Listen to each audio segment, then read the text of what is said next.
All right, guys. Let's see if that works. I'm pretty sure it's just California right now. It's just on fire, so there's a lot of drama going on, but nonetheless, I have a quick question for you guys. Firstly, how is the quality now? And secondly, were you guys able to see the last game, or should we just replay that one? I don't know when it started lagging or giving you guys any drama, so do let me know in the comment section, and we can adjust accordingly. But it looks like it's stable now. I adjusted my bitrate to be much lower, so the stream quality may be slightly less, but I think it's not going to lag and crash. It looks like it's okay. It's not dropping any frames right now, so bless the ominous eye indeed, yes. Replay? Okay.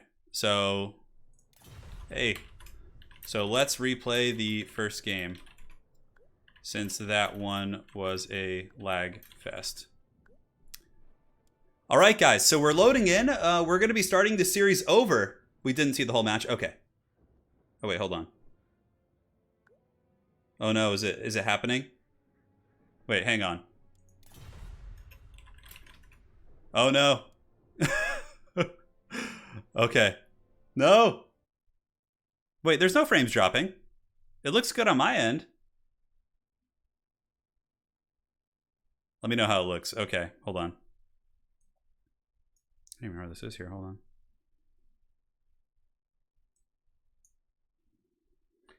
It's fine for now. Just for a moment it went out. Now it's good. Okay, it's better.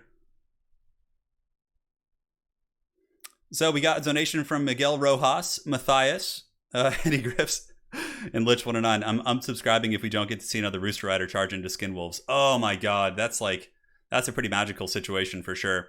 Anyways, guys, so the stream is going to be starting right here. This is, again, the most competitive stream of all time. It's going to be a modded tournament with Chaos Dwarfs, Halflings, Amazons, Albion, Tribe of Ugma, Dread Legion, all sorts of crazy shit. So if you guys are just tuning in, I'm going to be editing the stream to start right here. So guys, welcome. Thank you for joining. Our first match of the day is going to be getting started between Gobbo Slayer and Falcon. So it's going to be a different match this time from the preview match you guys saw. Of course, that match we saw before, it did not matter. It did not count. No, this is the Clash of Titans here. So let us jump in, guys. It's going to be Falcon's Ugma tribe facing off against the Halflings. So it's going to be Halflings against the Troll tribe. So you guys are going to get to see some really neat units. Now, it looks like the build's pretty similar here for the Halflings. I think he just brought most of the same units here. Yeah, it's a classic knockout format. It's going to be best of 3, so you guys are here for the, you're here in the right moment. Kevin Robinson is a little contribution to the Flea Cali before it's too late fun. Hey man, we'll see what we can do. We are planning on moving, but we're not sure exactly where yet. We're looking at a little beach town on the coast, but who knows? All right, guys, so for the Halflings, they once again are coming in hot with those Cock Riders. And these guys, of course, do have the anti-large, no armor piercing, but against Trolls, certainly not a terrible cheap choice. Some of the Trolls are lightly armored, but many of the Trolls here for the Ugma tribe are quite scary indeed. And of course, we'll get to the Trolls in due time. So here we do have the Cockerel Riders up in the sky here for the Halflings. We are rocking double Hatchling Dragon. The Hatchling Dragons are pretty good. They have solid breath attacks and only cost 800 gold for a single entity that causes terror. Relatively squishy, but, you know, they do some work for sure. Ben Effort, emergency funds for Gorks the Big Rowda. Thank you so much, Ben, for the fat donation. Thank you so much, man. The quality is going to be a little bit lower because I had to lower the bitrate, so it is what it is. But try refreshing your stream or upping the settings on your end. Hopefully that will help. Ben, thank you so much for the fat donation, dude. I really hope the stream keeps going for you, but nonetheless, we'll do our best. In the back here, the Halflings are rocking 2 Halfling Hot Pots. So these bad boys, of course, just launch Hot Soup, and it does, I believe, have a discouraging effect. Yeah, you can see souped, so negative 10 armor and negative 5 melee attack. We got some Halfling Spear Militia here in the back. And now for the leadership core of the Halflings, we do have their one legendary lord, which is Glibfoot Volspanker. He's got like a giant crossbow. He's got some nice buffs like the Imric type buff, which lowers melee defense and armor. He's got Haisha, which is a magic missile attack. He can give nearby Halflings Unbreakable, which is very cool for your cav engagements or your really crappy infantry. You can see the Halfling Militia with their 50 base leadership. Would definitely appreciate that. Dude, Ben, thank you so much for that donation. I can't thank you enough, man. And hopefully you guys enjoy this format. If it's something you guys do enjoy, we can do this more and have these every so often. So it's going to be the Halflings of the Moot facing off against the Ugma tribe. So this is Falcon's personal favorite. So this is a faction that is entirely dedicated to Trolls. Basically, the Ugma tribe only has Carrion Goblin Warriors. So these guys are just like chaff. They're their only infantry. But aside from that, we do have the Bile Trolls. These guys are gangster, man. Super powerful, 9,500 HP, and they have an insane debuff. But it hurts your allies as well. So if you get some goblins with it, who cares? But you want to make sure you don't get your own trolls. because it lowers leadership, speed, magic resist, vigor. It's really, really powerful. So that is their Host of Terrifying Afflictions debuff. Now, on top of that, Falcon does have some of the cheap trolls. So these are Southern Trolls. These guys only cost $650, and they're just your baseline trolls. And over here, we got more Bile Trolls up on the high ground. We have Chief Ugma himself rocking that big pimp club right there. And Chief Ugma has Overwhelming Odor. He's got Devour Them All. Dude, this ability is so insanely good. The Devour Them All gives your entire army, all your trolls, are going to be getting 50% missile resist, speed, and charge bonus. It's so good. So Ugma is really good at protecting your trolls from their typical weaknesses. And yeah, he's got Fight or Die. Pretty cool stuff. We got some Carrion Goblin Archers in the back, some Carrion Squig Hoppers as well. And it looks like Falcon did not bring any Snow Trolls this time. So yeah, we're going to do it, man. The Halflings do have a bunch of hero units, but it doesn't look like Gobbo Slayer brought them here. Start when ready. No worries. Perfect to allow me to go over all the different armies and whatnot. So yeah, guys, we got it. We're going hard. And yeah, we got the Cockerel Riders here. These are probably one of the coolest units in all of the mod, and those guys do some serious work. Halfling Spear Militia on the far side, a Feast Carrier. Let's go ahead and show you guys the abilities while we wait for the players. And the Halflings do have access to some Empire units, but only in the heroes. So they have the Empire Casters, and they have a Warrior Priest, and I believe they have their own Witch Hunter called the Sheriff. But this is a Feast Carrier. Its abilities here do give leadership to nearby units, which are really cool. It can heal nearby units, which is really quite nice. And of course, yeah, all kinds of neat stuff. You know, each of the new factions here in this mod does have its own unique trait. And for the Halflings, they have an ability called Tricksy Little Halflings. I do wish Italian Spartacus was here to go over this with me, but yeah, it's really cool. These bad boys give melee defense and armor piercing, and when they're losing, and Halflings are pretty much always losing in combat, we do also have the Grand Cauldron Cooks. So these are the Halfling ROR Slayer equivalent, obviously. These ones are unbreakable because they are the ROR, but most of them are not. But they have the Feast is coming, so they give leadership and immune to psych to nearby units, and Tricksy Little Halflings, and on top of that, they do have the anti-large and armor piercing, which is quite nice for sure. These guys don't mess around, man. It's going to be good. A good, proper, competitive scrap. We'll see how this game unfolds. This is the OVN Lost Factions mod. Once the stream is done and the video is up, I will put all the different mods in the description, so you guys are going to be able to see what mods we were using. So yeah, this is kind of just an experiment. It was just a small tournament. I just got a couple of my pals together and wanted to try it out and see how you guys like it. But if it's something you guys like, we can do open tournaments and just mess around and have fun with it. So William Lange, this is the OVN Lost Factions mod. And again, I'll have a link to it once the video is done, so you guys can check all that stuff. So yeah, the good old Halflings, built around losing indeed. And now, for the Ugma tribe, we already saw them, of course. Falcon said he was just going to go grab some tea real quick. Yeah, let me make sure here. Yeah, cool. Perfect. We're all set. Yeah, Chief Ugma is really good. Falcon and I had a really good game last night where we did Chief Ugma. Look, he's got his harem, too. He's got the Giant River Troll Hags, 1-2. Doom and Darkness, and it looks like this one has no combat abilities. A little bit hard to tell. But the battle's underway. The Ugma tribe is going to be advancing on the Halflings. I am very, very concerned for the Halflings. The Ugma trolls are actually very strong. I mean, look at these guys. Freaking 9,500 HP. Those models are really, really tough to kill. And they also heal themselves being trolls, of course. So they can cause some problems. So if you guys look, you can see Wicked D. I do like mods. I don't like mods that alter like the existing factions so much, like Empire, Dwarves. I like the mods that add new factions because it's fun to just mess around every now and then in multiplayer with them and just kind of like see what it might be like, right? But yeah, when it comes to like, you know, I probably wouldn't want to play any modded campaigns or things like that. But Samuel Christensen, is it a faction war style or it's pick and choose, best of 3? Yeah. Do you think CA will make a Halflings faction? I don't think so.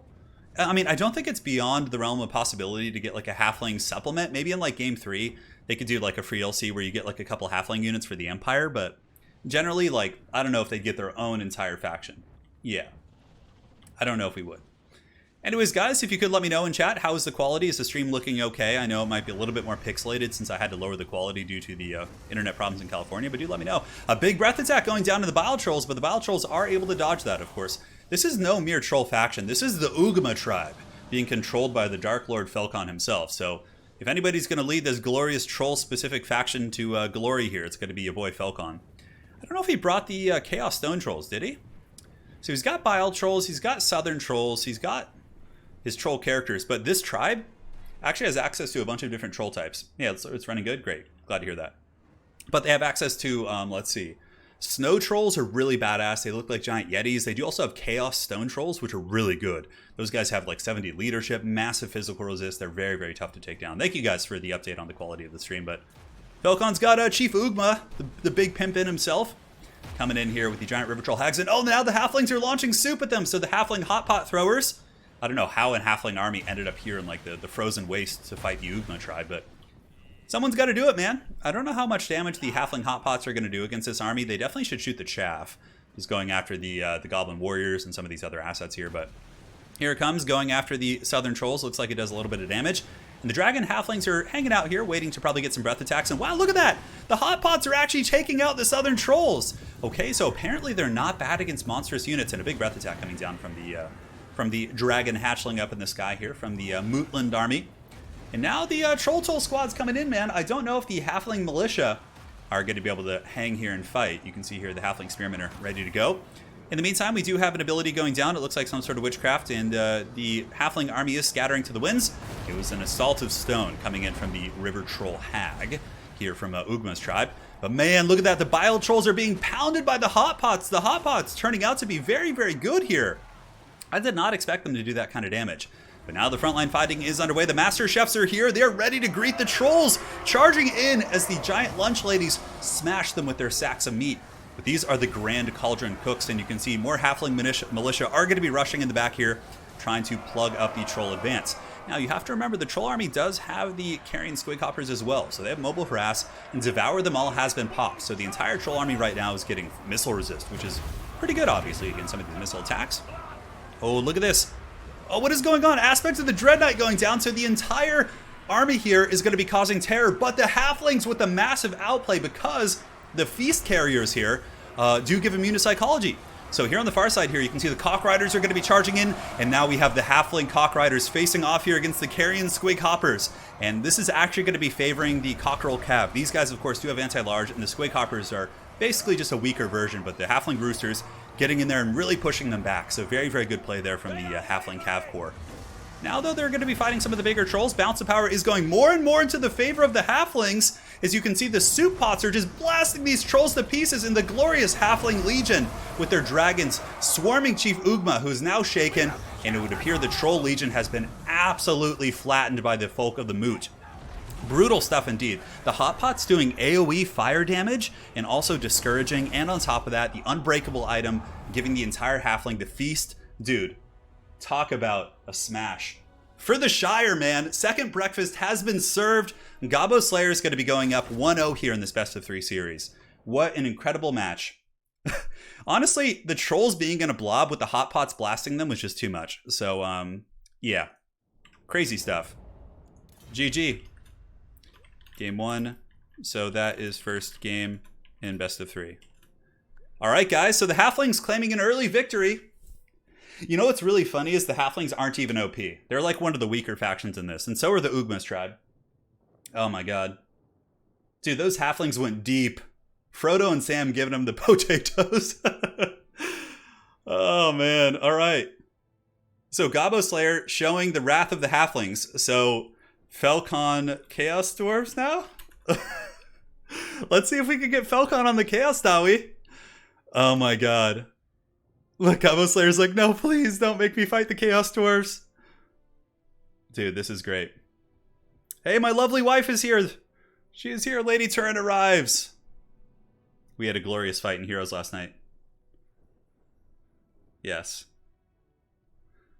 Welcome to the stream, guys. Yes, today's matches will be... Yeah, maybe I'll do some highlights. No, please. No. Mirror.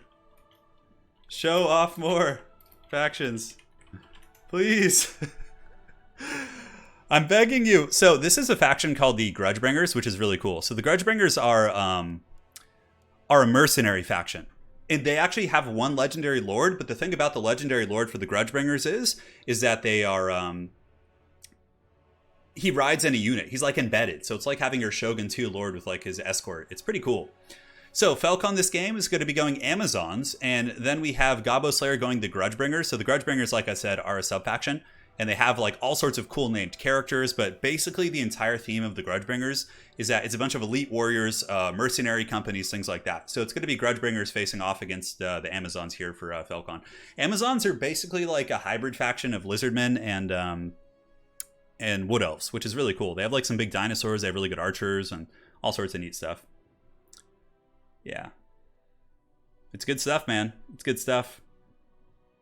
Yeah, Chaos Dwarf Infantry are pretty OP for sure. So it looks like Gobbo Slayer has switched. There is a Famir sub-faction, which is called like the Eyes of Filneid or something. But there's a Famir faction, and it looks like that's what he's going to be playing. So there's no point in using a screen blocker. These guys are all good friends, and they're literally in Discord chatting together. And nobody even knows what these units do, so we're not going to bother. But yeah, Amazons are really scary. They're really, really good in this mod. Yeah. Is the mod only skirmish? It's for campaign too. It's actually, this mod was designed for campaign, if I'm not mistaken. But we're just throwing it in and doing multiplayer because that's what I do here on my channel. So yeah, it's really fun. So it looks like he's not playing the Grudgebringers. He decided to switch to the Eye of Filneid, which is the Famir faction. They have some really cool units. The Famir faction actually has some. So they have like these salamanders being rode by Famir warriors. It's incredibly badass. I don't know if he's going to bring those. I hope he does, but we'll see. So from our experience in our games playing with halflings, the halflings lose like probably like 80% of their games. The Ugma tribe is just really not good against halflings because the halflings have the hot pots, which just eviscerated them. Like, I didn't think the hot pots would be that nasty, but man, they tore that army apart. Yeah. The power of second breakfast, yeah. Chaos Dwarves are by far the strongest if you're playing multiplayer. From there, the Dread Legion of Nagash is probably the second strongest. The Dread Legion of Nagash is the army that guards the Black Pyramid, and they have like a bunch of cool unique units. So that one is really, really scary as well. Yeah. Can you hover over the Famir faction so we can see what they have? I cannot because I'm the host. So I can't show you. But once we get into the battle, I'll show you guys. And also, for anyone who's wondering about this mod, after today's tournament is over, I'll hang around with you guys for like 20-30 minutes and we can take a look at everything. So we'll look at all the factions, we'll give you guys a full overview, we'll do the whole Monty. Yeah, we'll do the full Monty. The halflings are really fun to play though. They have some really cool units, and man, he did such a good job with the halfling faction. Big props to him, man. So yeah, Albion is really good. Araby is in this also. We haven't seen Araby yet. Araby is insanely good. They have really powerful units. They have Giselles riding on camels, they have war elephants, they have flying carpets, they have genies, they have a mortis engine like boat thing that's being carried by genies. They're really cool. Yeah, it's just awesome, man. It's really fun. And obviously, you know, we've had some downtime, you know, before we get a DLC, so mixing in stuff like this I think is quite cool. Yeah, I'll show you guys everything. Don't worry, after this is over, I'll show you guys everything. I'll show you all the factions, and I'll show you a look at the campaigns as well, so you can see what it looks like. Yeah. So this is a Famir faction. Trend 2100. Most competitive and balanced tournament. Immediately talking about who's OP. Yeah, it's very true. We're trying here, man. OVN Lost Factions is the name of the mod. Yes, correct. Correctamundo.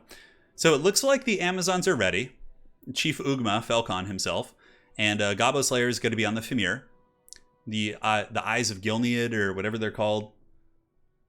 Yeah, the Dread King Legions get the Black Grail Knights. Those things are terrifying, dude. I hope we get to see them. Yeah. What factions of this mod do I think are most likely to be added? Probably not Amazons. Chaos Dwarves will 100% get added, I'm sure, in Game 3. I don't know. Yeah, maybe. I mean, I could see Albion, though. I don't know.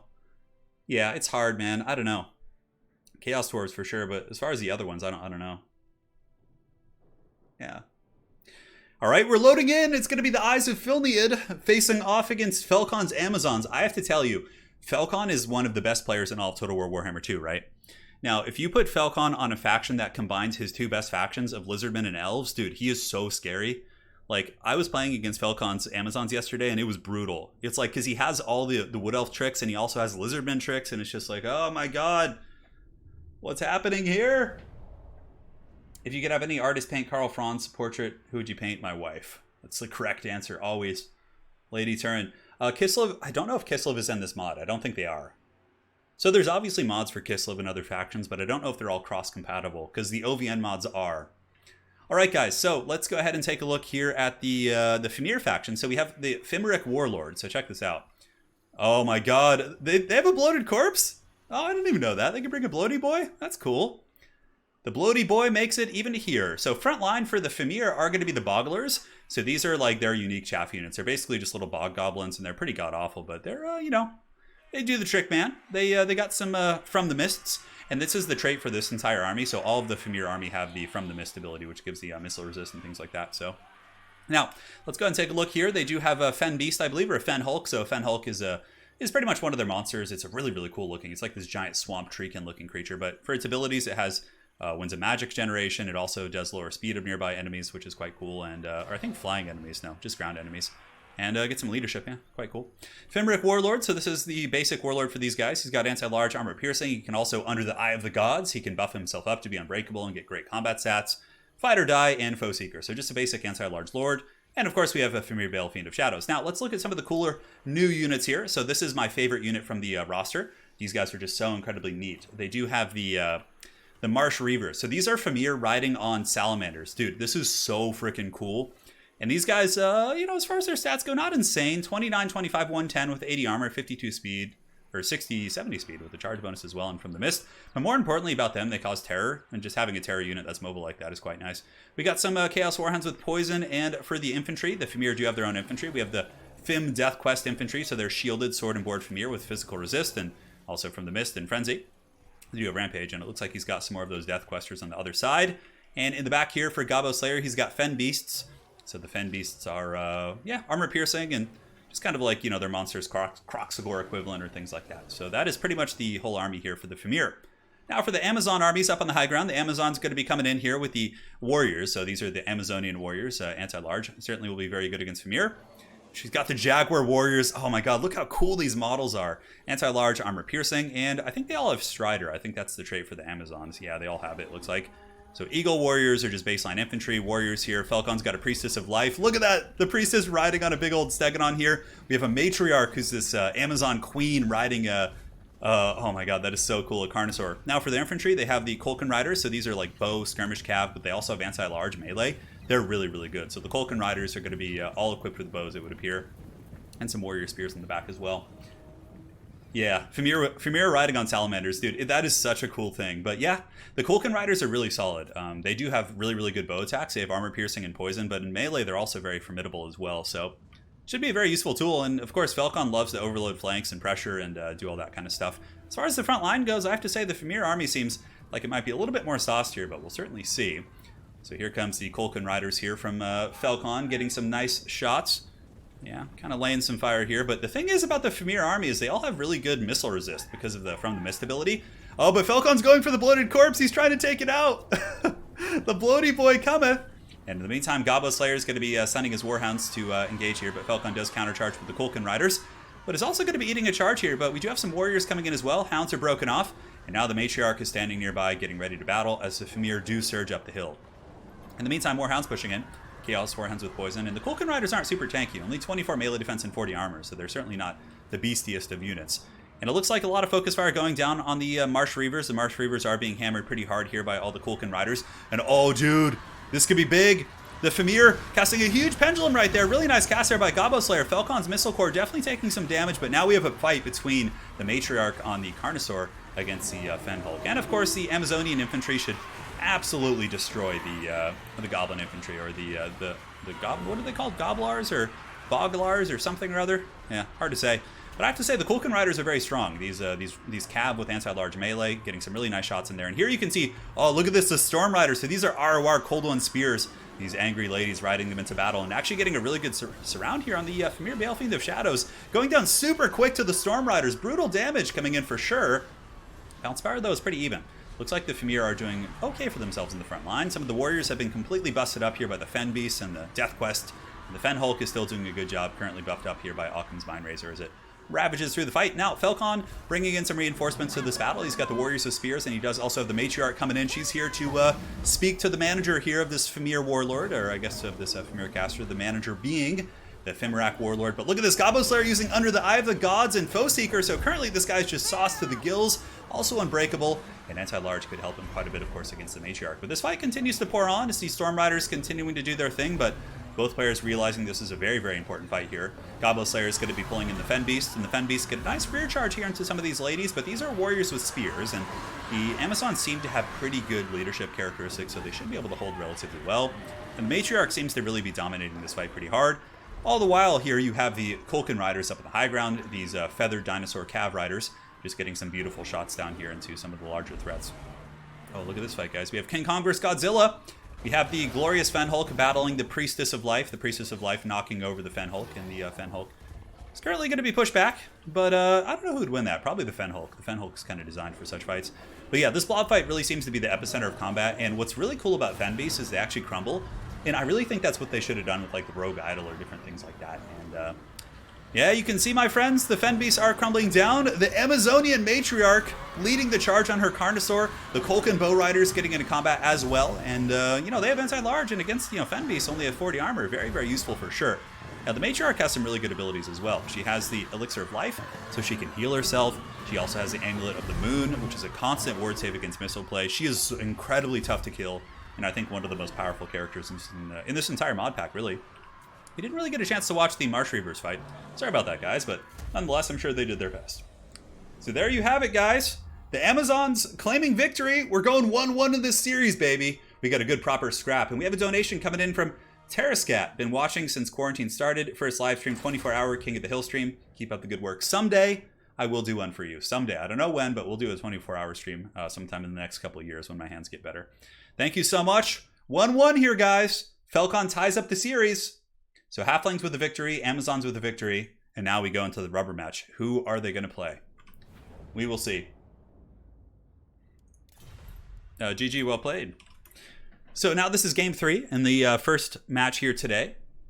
And we can go ahead and update the bracket. So if we go down to the bottom side and fix this, that was old. This is Raptor, I believe, was the winner of their series there. So it's Falcon versus Gobbo Slayer, and then Wicked D versus Raptor on the bottom side of the bracket. We will see who wins. And of course, we are playing the top side right now. And let's go ahead and switch back and get this party going. All right, so Gobbo Slayer is going to be going with the Mercenary faction, it looks like. And Falcon is... Oh, yeah, dude. This faction is sweet. Oh, yeah. All right, guys, you're in for a treat. Chaos Dwarves we probably won't see to the finals. We'll see. Got to bring the Skin Wolves to the rubber match. Hey, Terrascat, thank you so much for that donation, dude. Really generous. Yeah, we got to see the Cockerel Riders earlier. They did some good work. They were able to dumpster a bunch of Squig Hoppers. Yeah, Chaos Dwarves are really OP. Yeah. Any chance of bringing out a cowboy hat? What? I don't have a cowboy hat here. Yeah, it's okay if you guys can see the build. They're not going to stream snipe each other. There's like no way. Nobody even knows what anything does. Okay, so it looks like Falcon's going to go with an Araby sub-faction, I think. I'm not sure what Gobbo Slayer is going to play. Yeah, the Flaming Scimitar is my favorite of all the Araby sub-factions. It has a really cool lord, the Grand Magus. He like floats on this glorious boat. I'll show you guys everything. Once we get a little bit later in the tournament, I'll make sure to show you guys everything. Hey, Terrascat, appreciate that, man. Appreciate that. Dude, the soup catapults destroyed the trolls. Like, those trolls were just like boiled in hot halfling soup in the first match we had today. That was one of the most brutal halfling beatdowns I've ever seen. We have Chaos Dwarves, we have Halflings, we have Amazons, we have Albion, we have 3 Araby sub-factions, we have the Nagash's Dread King Legion, we have a Famir sub-faction, we have a Nurgle Mixed Forces faction, we have updated Chaos with Plague Bearers, Bloodletters, and a couple other demons. There's all sorts of stuff. Yeah. Araby is really fun. Yeah, it looks like Falcon's playing the Jafar sub-faction. Yeah, so it's going to be Araby versus the Grudgebringers. So the Grudgebringers, like I described to you guys earlier, are a mercenary sub-faction. So they don't have any, like, everything is an ROR. It's pretty fun. I don't know if they're as good as Araby. Araby is really, really strong. Yeah. Hey, Matthias, I'm glad you're enjoying the tourney, man. It's not SFO, no. No. This is OVN mod. Yeah, OVN Lost Factions. Yeah. Yeah, Wicked's playing on the bottom side of the bracket. So in today's tournament, we had 8 people originally. So we started the tournament like an hour and a half ago, and then these are the folks who got to the top 4. So, but honestly, if it's something you guys enjoy, I'm more than happy to do this more often. You know. Yeah. So Wicked D in chat just dropped a link. He said mods used Chaos Dwarves expanded roster. Yeah, you can see all the mods right there. So. They do have flying carpets, dude. The flying carpets are so funny, dude. Oh my god. Araby also has their own war elephants, which actually look really nice. So we'll see. The Jafar is pretty good. He's a deathcaster. I think he has some other spells. He can create illusions. There's some neat stuff. Yeah, Rot Bloods are really, really cool. Yeah, the Rot Blood tribe. Yeah. There's a really cool Nurgle caster that like summons rats in one of those tribes. He's basically from like Vermintide. Yeah, it's neat. The Rot Bloods, yeah. I mean, we have another best of 3 after this and a best of 5. And if there's something you guys don't get to see in this tournament, I'll play some games afterwards featuring the tribes that you guys didn't see. So,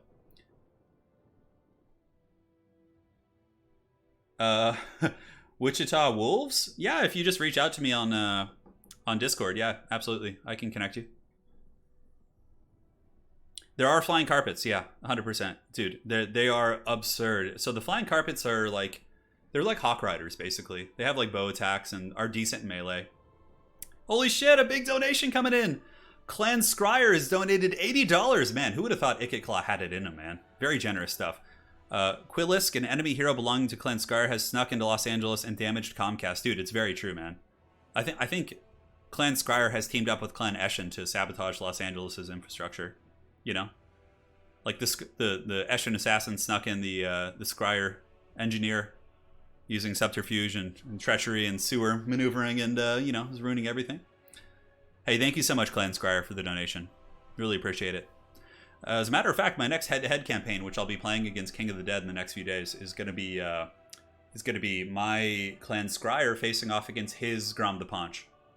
Dude, thank you guys so much, man. Very generous donations. Yeah, they're better than Hawk Riders, yeah. The elephants are like mammoths, yeah. So you have single entity elephants for Araby. The lords ride them, but you also have multi-unit ones as well. Yeah. So Ugma can see what Goblin... These guys are like clanmates. They're sitting in Discord together, but if it makes you guys feel better, I'll put up a screen blocker. It really doesn't matter. Like nobody even knows what these units do. But we'll do it so you guys can witness the glory of the wolf here. How's that? All right, so if one of the mods in chat, if you guys could drop a Discord link, that'd be greatly appreciated. If nobody's here, I can take care of it in between games. Yeah, the genies are pretty good. The genies are okay in combat. Not the tankiest. They have pretty good physical resist. But most of the genies you summon have the return to the lamp ability. So as they're on the battlefield longer, they basically start to disappear. Yeah. Yeah. Araby has some really good lores. Araby has its own lore of magic too, which is really strong. It has like a net that lasts for like 20 minutes. And then it can also create like mirages, like mirage infantry, which is quite neat. So yeah, we'll see. I know, dude. It's been a wild tournament today. We've had 2 games so far. We had Halflings versus the Ugma tribe. We had Amazons against the Famir subfaction, the Eyes of Ilneid. And then now we're having the Grudgebringers, which is a mercenary company, facing off against Araby. So very, very, flavorful. You got a mercenary company going down to Araby to, cause some problems. There's a link. Wicked D, our glorious mod here in chat, has dropped a link to our Discord for anyone who's looking to get involved in these type of events in the future. And Wicked is also playing. He's in our second round. He did win his first round, and now he's waiting here in the finals. Yeah. Yeah, honestly, the Ugma tribe isn't god-awful. Like, they're decent, but the Halflings had such a good counter. The Hot Pots, like, because Falcon blobbed his entire army, and then the Halflings just blasted them with hot soup. And, like, there was nothing they could do at that point. Yeah, it was just painful. Sure, yeah, if you made a cool skeleton drawing, yeah, I'd use it as a screen blocker, for sure. As long as it, isn't, like, offensive or anything, or, Yeah. Araby had Araby had their own supplement. So did Albion. So they didn't have like full armies, but they had like a mini book basically. So the players are just trying to pick the map right now, it looks like.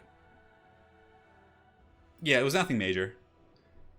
But like honestly, Albion, Araby, those type of factions, they actually got more. They got more stuff in tabletop than Vampire Coast ever did. Vampire Coast was a White Dwarf supplement. Now Araby and Albion and those factions had their own like mini books. You can find my podcast on my YouTube channel. There's a playlist, or you can go into Spotify and search the Dreaded Haggard podcast, and you can see those. There'll be another episode coming out in the next couple days. So, yeah, hopefully we're answering all your questions here. Looks like Felcon is ready. So, we were talking before the stream. One of the things we all wanted was to get a Dread Saurian with 3 solar engines strapped to it. So you have the Dread Saurian with 3 solar engines, 1 on each side and 1 on the top. I live in California. Yeah. Oh, really? The Albion and Araby supplements are fan-made? I didn't know that. I always thought they were, I thought they were official. Okay, well, I'm wrong then. I mean, you would know better than me. I could have sworn there was a... Araby had an army in War Master. Oh, okay, it was War Master. Well, you guys know better than I do, so Gobbo Slayer, like I said, is playing the Mercenary subfaction, so he's getting his armies together right now. Probably the best thing about the Mercenary subfaction is the wizard they have. They have this really insanely powerful legendary ice wizard who's just like so disgustingly powerful. Yeah, it's insane. It is insane indeed. So the factions, we have the Grudgebringers, which is a mercenary company, and then we have the Sultan or Jafar. I think it's one of the Araby subfactions. So we have Araby versus a mercenary company, basically. It's really cool. The legendary lord for the Grudgebringers, he's like a single unit in a cav, like he's got an escort of units, like Shogun. Yeah. Amazons were fan made too. Oh, that's cool. I didn't know that. You guys are enlightening me. What I read today was totally wrong. So. Oh. Yeah, so the Grudgebringers are Dwarf, Empire, and Bretonnian mercenaries all working together. Okay, that's cool. That's neat. All right, guys, we're 1-1 here in this hyper-competitive, balanced tournament. Unstoppable. So now let's minimize and get rid of the screen blocker. Farewell, screen blocker. Where are you, Wolf? There you go. I don't think it gets more balanced and fair than this mod. All right, guys. In the back here, we have the Grudgebringer cannon. Oh my god, look at the damage. 714 damage. Pepper shot. It also has a shrapnel shot. Dude, this is so cool. Oh my god. So the Grudgebringer cannon has like a bunch of firing modes and like bound abilities. So like when somebody's approaching you, you can do like a shrapnel shot. Now, this guy is the most OP aspect of the Grudgebringers. This is a Vladimir Stormbringer. He's an ice mage. So he has Howling Winter, which of course locks down units and slows them. He has Arcane Conduit here. He's got Frost Blades to give augmented stats. You can give Shield of Cold to give melee defense and damage resist. Winter Rage, which this is an aura, so it lowers the magic resist of everybody on the map by 30%. And last but not least, this is like the most OP thing ever. So his casting passive, whenever Vladimir Stormbringer casts a spell, the entire enemy's, like everything on the map here, gets negative 20 melee defense, negative 20 melee attack, speed, and charge bonus. Dude, it is so freaking good. Now, for the front line here for the Grudgebringers, they got Spearmen. So, 4 Spearmen, it looks like. We got the Asguff's Blood Fists Dwarf Warriors. These guys are basically just like, Warriors of Dragonfire Pass. We got some Knights Errant in the back. Vanheim's 75th, baby. Oh, dude, look how cool these guys look. The Mercenary Company. Charge bonus of 78, decent stat line, not too insane. Some Pistoliers as well, so it's kind of like a lot of Empire troops. And as far as this goes, this is Commander Bernhardt. So you can see the commander is here in the center of the army. So he's leading the charge on his red horse. So the way to spot him is from the red horse. But yeah, he's an embedded lord, which I think is really cool. We got Herb Labs Rotguts Mercenary Ogres. I have no idea what they do, but they look really cool. So we got some Mercenary Ogres here in the back. We got the Dwarves we looked at, and I think we took a look at everything else. No, we got Ragnar's Wolves as well. Let's see what they do. Oh, look at these guys. Ragnar's Wolves. So cool. Oh my god. So now for Araby. Guys, this is Felcon. This is the Arabian Flying Carpets. Look at these guys in all of their glorious majesty and grandeur. The Flying Carpets. On the ground here, we do have a Nomad. So a Nomad is like a Way Watcher, basically, for the... or a Way Stalker for the Wood Elves. And yeah, he's just pretty basic. Up in the sky, these are probably some of the best units on the Arabian roster. These guys are basically just demonic manticores with Unbreakable, and they also shoot fireballs, which is neat. We got Sharkos slaves, so these are basically like peasant mobs here for the Arabi sub-faction. We got Arabian spearmen. They also can bring Ushapti. We have dervishers. These guys are really good. So the dervishers are actually unbreakable, frenzy, armor piercing. These guys are probably one of the stronger units on the Arabi roster. More dervishers, more spearmen. We got some more Ushapti back here. And oh, we got the Arabian Sheik. Dudes. Hell yes. Look at this. Oh, yeah. The Sheik. He's just a big elephant. Look, I love that. The bit on the top there. That's so good. So you have a Grand Bombard here. We have, oh yeah, check this out. So all the casters in Arabi have a unit that moves with them. So basically the Arabi caster here can summon a genie at any time. So you can see here they have that bound ability, which is to summon the sea nymph. So they can summon a genie out of that, which is quite neat. So there you have it, guys. That is it. That is the Arabi army facing off against the Grudgebringers, the mercenary company of combined Bretonnia dwarves. It looks like some Norskins as well. A little bit crazy, but I'm really excited to see how strong the Grudgebringer cannon is. What is the range on this thing? 460 range. Okay, that's pretty scary. We saw the Grudgebringer cannon, of course, does a ton of damage, so we'll see what it does. Yeah. Oh yeah, this mod is, I mean, it is not balanced for multiplayer. Like, the Chaos Dwarves are like the unholy Terminator. If we actually see the Chaos Dwarves lose, oh my god. That would just be insane. That would be insane. And here comes Kamara Al-Nar. We do also have nomads moving in as well. Here comes a fireball attempt coming downtown. And the fireball is going to be moving. Of course, these are the Kamara Al-Nars, which are the demons. Oh, look at Falcon trying to snipe the cannon. Oh, it misses. So the Grudgebringer cannon will live to fight another day. And look at this. Another fireball coming in, but it does miss. So Gobbo Slayer getting very lucky with those fireball casts. And from here, it looks like the Grand Bombard from Falcon is taking a lot of damage. The Grudgebringer cannon, of course, doing some really, really solid work back. And the Arabian caster here is getting wrecked pretty bad. Oh man, Falcon's sending his nomad to chase down these pistoliers. That is not going to end well. This guy is very, very squishy here. So big mistakes there from Falcon in the early game here. Having his nomad just get gibbed for free, basically. But now the flying carpets have taken position. Here they go. And they're dropping some bow shots here on the pistoliers. They can also charge and fight, but it looks like the flying carpets are going to be pulling back when the pistoliers get in range. They have better range, I think. I think it's like 175. Wow, they can snipe from really far. Talk about a great anti-skirmishing tool. 175 range against 80 of pistoliers. The Falcon has lost his nomad. It's been 100% shattered. And the Grand Bombard cannon. So the Grudgebringer's special ROR cannon has completely destroyed the Grand Bombard here in the back, it looks like. So we'll see what happens. Maybe we'll bring that back. Falcon, in the meantime, doing some nice skirmishing.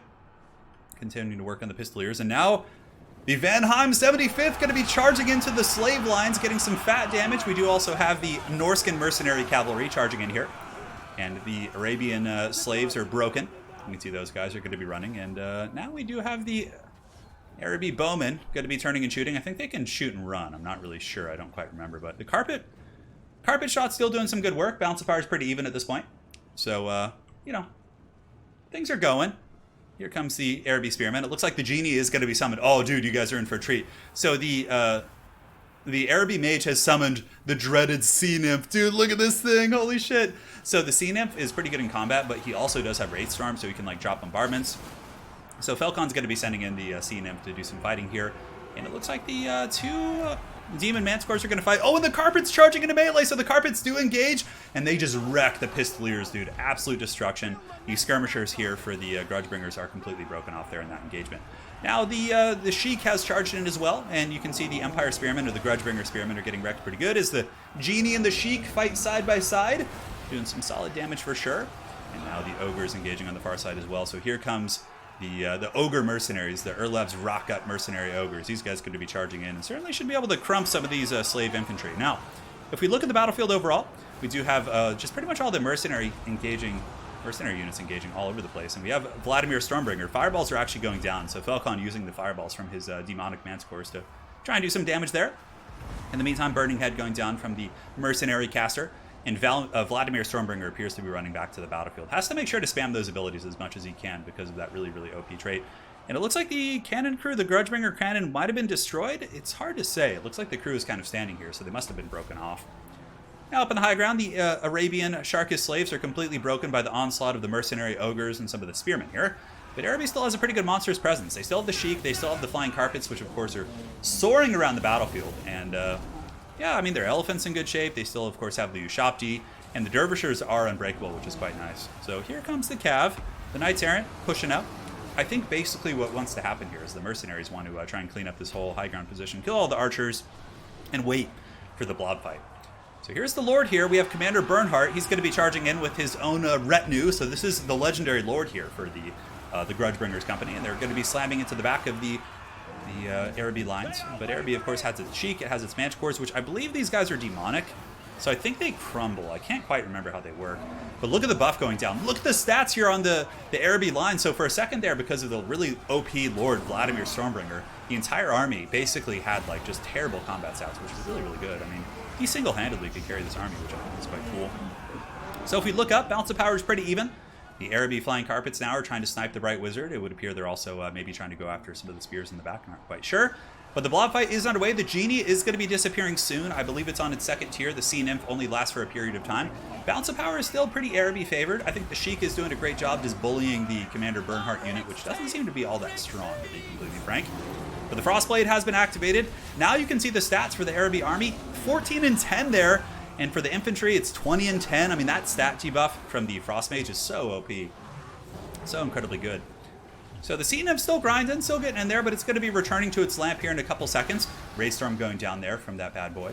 Balance of power is a little bit favored for Falcon, but not too much. Empire Spearmen are pouring in, should be able to grind down some of the Ushabti, but the double Manticores are going to be an absolute pain in the ass to deal with. The Arabian Sheik is still in really good health, 8,000 HP, and the Terror could be quite hurting here. And the Sea Nymph going to be going back to his lamp in just a moment. You can see this glorious genie with his powerful mustache. Giving the good fight to these Grudgebringer Spearmen, but the Mercenary Ogres are also in here, providing some pretty good mass to fight the Araby Infantry. And let's see, going back to the lamp in a couple seconds. It's a really, really long time on those summons, actually. What's also quite nice for Falcon is he does have the Carpets. The Carpets are really, really good at chasing off units. So here you can see the Bright Wizard's going to get hunted down. These other Carpets are pretty much just standing by to chase down anything else. And it's looking like Araby is probably going to be pulling this one out. It's hard to say. It's hard to say, my friend. Don't be frank. We like you as Turin. That's pretty good. But yeah, I mean, as far as the power level of these two factions go, the balance of power could pull back even here once the Genie goes back to its lamp. So you'll see here in just a second, the Genie is going to be disappearing and should be gone. Nope. Yeah. Okay. A couple seconds here. It's a really, really long duration. I'm quite surprised at how durable that is. And yeah, the Rocket Ogres are still in good shape. Balance of power is kind of creeping back a little bit, honestly. It looks like maybe the Mercenaries could pull it. I mean, if Valimir is still alive, or Vladimir, the Stormbringer, he's insanely good. Like, if he can keep debuffing the stats, maybe there's a chance that these baseline Spearmen could, bring down the Araby monsters. It's hard to tell. So there goes the Genie. The Genie has gone back to the lamp. He's officially crumbled, and he flew back into the earth from whence he came. Yes, his little tiny living space. So the Ogre Company fighting pretty hard against the Ushapti. We have another fight here on the edge of the battlefield. It looks like we do have the Knights Errant Spearmen fighting the Manticores, and also Commander Bernhardt is here. He's got the Deadly Onslaught, and I mean, pretty decent considering there's a lot of cav units here. Like the stat augmentations you can give to him do affect the entire unit, like Deadly Onslaught and Heroic Killing Blow. Charge bonus of 84. They are kind of getting these Manticores a little bit trapped up. Falcon charging in once again with his Flying Carpets, trying to trap those guys up and give them some grief here. Back into the blob fight though, we do have the Shield of Gold being given to these Ogre companies, making them very strong. 57 melee defense and also giving them 30% ward save against all damage types. We got the Vanheim 75th still fighting, boys. And of course, man, I don't know if Falcon's noticed this guy, but Falcon needs to grab the Sheik and go after Vladimir Stormbringer. This guy's just way too strong to be left alive. Fireball coming in from one of the demonic Manticores. You can see here the Khmer Ulnar are on the hunt. Of course, these are unbreakable Manticores that do, of course, rampage and shoot fireballs. All sorts of scary stuff. Yeah, the Genie is really, really cool. So there's some really OP strategies. You can bring like multiple casters and each of them can summon a Genie. There's so many like ways to really abuse those things, of course. So now the Manticore is going to be coming in. I think this is going to seal the doom for the Grudgebringers. I think that the Khmer Ulnar is easily going to be able to mulch this guy. And yeah, Vladimir's taken out by the demonic Manticore. And with that, I think that's going to break the back of the Grudgebringers faction. They do have a couple unbreakable units, I think, around the battlefield. But for the most part, I think the Sheik being alive, the Manticores, and obviously the Flying Carpets to chase things off is going to be too much. Although over here, one of the Manticores is slain by Ragnar's Wolves. Oh, dude, that's so cool. And yeah, the Grudgebringer is able to break down that Manticore. Could this be a comeback? Commander Bernhardt rallying the Grudgebringers for one final charge after taking out the dreaded Manticore. And now they're going to be charging over. preparing to intercept the remnants of the Arabian army here. Yeah. We got the Sheik. We got some Dervishers. These, of course, are the unbreakable infantry with their cool hats. 36 kills. And, yeah, the Sheik could do some work, man. He's up there. He's got some archers up in his roost, but it looks like the Grudgebringers are going to be withdrawing. Knowing more or less that the game's over. There's no chance. They were just in tatters. So I understand that. Well played. That is going to be a victory for Falcon. 2-1 there in that series. And Araby has claimed victory over the Grudgebringers this day. All right. GG, well played. See you in finals, Falcon. All right. So let's go ahead here. Go to multiplayer battles. We have a donation coming in from Dominic Roy. Hey, Turin, never really got to stop by and watch your streams due to university. Saw you were streaming. Just wanted to say keep it up. I will, man. Dominic, thank you so much. And good luck to your university studies, my friend. Good luck to you. All right, so we're jumping over right now. Very good. So we need to go ahead and refresh this. Reset the score. And then we have... who's who here? I'm totally blanking. Araby with its mammoths. Okay, so we got Wicked versus Raptor. Okay. Wicked D versus Raptor. Update. And let's party. Start when ready. Okay, so we once again have Araby. So it's going to be Araby facing off against Raptor, who's playing under the name. Totally not OP stuff.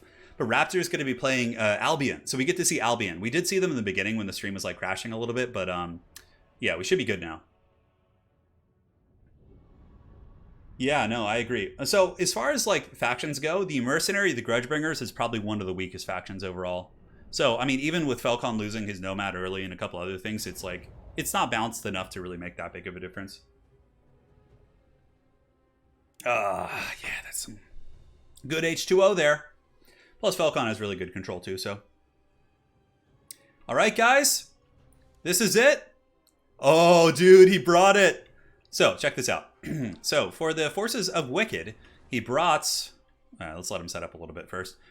So, Wicked has the Arabian Sheik on the Griffin mount. So, basically, this guy has the Mirage spell, and he also has the Quicksand. Quicksand snares somebody in place for 38 seconds. It is so gross. It is so gross. But nonetheless, Arcane Conduit and some other abilities as well. He's got a Lifecaster there to summon the genie. And this is one of the coolest things. This is the Great Sultan of Flame, dude. Look at this G right here. So the Great Sultan of Flame has the Return to the Bottle effect, which means as soon as the battle starts, you have 270 seconds to use this unit. And then he dies, even if you start with him, which is pretty funny. So, yeah. On top of that, he's got Flame Storm, he's got Flame Burst, and he also has Piercing Bolts. These are all free spells. So he's like insanely good, but he only lasts for a period of the battle, which I think is quite flavorful for sure. Now in the front line here, we got Sharkus Slaves. These are the Araby slave units. In the secondary line, we have the, oh, what are these guys? The Al-Rahman Nomads. So these are like, okay, these are like Waywatcher type units. They have armor piercing and pretty good range. And in the back, we do have the Sifahis? I don't know how to say that. But these are the heavy cav here for Araby. They're really cool. These are basically like Empire Knights or Silver Helms. And looks like he has a couple of those in total. Yeah, like 3 of them. So yeah, he's got the Waywatcher cav. He's got the heavy... Sipahis? I have no idea how to say that. Yeah, it's hard to say. But he didn't bring Jafar. Now, this is the Flaming Scimitar subfaction. He does have the Great Sultan of Flame for his special character. Now, for Albion, we have the Anabar Horsemen, which are the standard anti-large, very lightly armored horsemen. For the front line, we got the Albion Warband. So these are these are not the Woad Warriors. These are like the cheapest infantry here. These are just like kind of the sword and board troops. But guys, check out, this is one of my favorite units in the whole mod. These are the Viridian Warriors. These guys are so freaking cool. They're like a warrior who undergoes a secret ritual, voluntarily leaving his mortal body behind to inhabit a shell of a plant, and Earth is forever becoming a Viridian Lord, chosen of Danu. How cool are these guys? So yeah, they disintegrate, they crumble. They're kind of like these spirit creatures, which I think is quite cool. We got some Fen Beasts in the back, a bunch of Young Bloods. Young Bloods are basically just Javelin units here, and he's got Dural Durak. So this guy is really cool. He is the legendary lord here for Albion, or one of the two. And he rides on a chariot, and he has some insanely good abilities. He's got Voice of Command to lower speed, He's got Wings of Fate, which is like a sniping ability, and he can also summon Fen Beasts, and he has an imperfect shield of the old ones. So yeah, he's really neat. And on top of that, he has like healing abilities. He's got like so much neat stuff, guys. He gives map-wide missile resist to his entire army of 20%. Dural Durak is really, really good. Yeah. It is the Swamp Thing, so the Great Sultan Genie needs to get engaged quick. Like, if this guy doesn't come in and just destroy, he costs 3,000 gold. So by bringing this Genie, Wicked, is paying quite a big troll toll. So you need to get him just embroiled in combat, like, instantly. Otherwise, he's going to have some problems. So now the Araby Way Watchers are shooting into the warband. Some of them going after Dural here and appear to be missing. They're not quite as accurate as their Wood Elf kin, which makes sense. And now we have the Sea Nymph, who has been summoned here. So the Sea Nymph is going to be getting embroiled in combat. And it looks like some of the Sharkish slaves putting up a decent fight against these horsemen. Certainly not doing bad. But Wicked needs to get the Great Sultan of Flame engaged. Otherwise, he's going to be having a bad time if that thing disappears. That's 3,500 gold, man. It ain't no joke. So here comes the heavy cavalry. It's a Sipahis. Sipahis? Okay, the Sipahis, yeah. They're going to be charging in, but again, there's a Hearthguard with spears. Hearthguard are like the elite spear units. They're really cool, these like Celtic-looking dudes with halberds. And also you can see the Mirage effect. So the Sheik is able to summon a Spearman Mirage. They don't do any damage, but they do have HP and can obviously be used in a destructive way. And now the Great Sultan of Flame is amongst the ranks and certainly causing some problems. I see we're probably going to see some Flame Storms or other AoE effects coming in from the Great Sultan here in just a second. So let's go ahead and get more of a macro view here. The banners for these two armies actually look rather similar, so it's a little bit hard to tell. But where the Sultan goes, destruction follows, man. And yeah, he does a ton of damage, and of course we haven't really even seen him do his magic yet. But he will be disappearing soon. He's got about halfway through his duration, so you really got to get your value quick with that bad boy. And yeah, I mean, he's doing it. The Sultan and the Sea Nymph are just absolutely decimating many of these elite infantry. The Viridian Lords, of course, trying their best to fight, but are doing it, man. So here we have the Druid Neophytes. So these are, again, some of the anti-infantry units here, I believe. The Druid Neophytes are a unit here for Albion, which have bound spells. Shield of Thorns and Awakening of the Wood. So they're basically just running down the Araby slaves with their Fen Beasts and having a good old jolly time. Imperfect Shield of the Old Ones going down, and a Flamestorm as well from the Great Sultan of Flame, who's just basically rotating around the battlefield, decimating whatever he reaches. Which he should. He costs almost 4,000 gold. So this guy is definitely a very, very fun inclusion. Risky, but fun. So here we have Dural Durak. It looks like he's taking quite a bit of damage. I'm not sure from what. Maybe the Araby Lord was able to get some work on him. It's hard to tell, but he does have Shield of Thorns. Oh, he's afflicted by Quicksand. That's what it is. Okay, so Quicksand has been cast by the Sheik to lock him in place, and perhaps during that time he did take some damage. Now, bounce power is pretty even. We do have a couple of the Al Rahim nomads running about, but they're still, Albion warbands chasing them, and Albion does have a fair amount of mobility. However, yeah, they also have centaurs as well. You can see the centaurs are basically just kind of centaur type units. And yeah, the nomad's going to get rode down pretty bad here by the Albion centaurs. Now back into the main fighting, we do have the dread Great Sultan of Flame, who is not going to be lasting much longer. So just trying to get as much value out of him as he possibly can. He is a unit that, like I said, is incredibly destructive. Costs 4,000 gold, but or 3,500 I think is what it is. Can't quite remember. But yeah, he's going to be disappearing soon. So, you'll watch the bounce of power here. Currently, it's a little bit favored for Araby, but once the two genies disappear, the Great Sultan, oh, nice piercing bolts right there on top of those guys. Brutal, brutal stuff. Also using a Flamestorm, but it appears to not make great contact. Yeah, incredibly close fight. I mean, the nomads are all being chased down, so Araby losing its archer corps is quite painful. And you can see the Sheik is still in pretty good shape. Balance of power is pulling pretty heavily into the favor here as the Sheik does charge in. The Great Sultan is going to be disappearing here in about 30 seconds, give or take. He does have 2 tiers of dissipating. And Dural Durak is running for the hills. He has been broken. The Lord of Albion scurrying for the hills. He could potentially be back. He does have healing too, so he could drop some fat healing. Now the question being, can the Hearthguard, can the elite Albion troops hold until the genies disappear? If they can, I certainly think that they might still have a chance, considering that all of the mobility here, or excuse me, the missile play and the mobility here for Araby is pretty much online. They're really just dependent here on their Sheik and their monsters. They don't really have much in the way. I mean, they have some Mirage units down here, but for the most part, yeah, it's looking pretty wild here. So yeah, the Great Sultan of Flame is now gone. It's disappeared forever. And look at the bounce of power pull back to the middle. Just like I was saying, it might appear that like, oh, it's broken, which it is very powerful, but it does come at a price. And I think that's kind of flavorful as well. The Sea Nymph, which is summoned by the life caster of Araby, will be disappearing here in a hot second as well. But not before it's able to karate chop some of those Fen Beasts and do some good work. And the Sipahis are still in pretty good numbers. There's plenty of Albion warbands coming in, and the Viridian Lords having survived the onslaught. Shield of Thorns on these bad boys. 55 weapon strength. They're basically like chosen. which are, of course, have the crumbling mechanic, which I think is very, very cool. So now they're going to be moving in, getting ready to do some battle. Here comes the Viridian Lords, the Hearthguard, the Albion Warbands, more Hearthguard. Guys, and with that, Araby just crumbles. The Sheik is flying around chasing something off the battlefield, but look at the balance of power. They were so dependent on their genies, but they weren't able to get enough damage. And now Araby has stayed the course, or survived the test of time here with their Hearthguard and their elite infantry. Not Araby, excuse me, Albion. And Albion is just rocking so many troops, dude. The Hearthguard, the Viridian Lords, all these different units. And like so many of the missiles and the Sipahis were chased down here by the Centaurs, it looks like.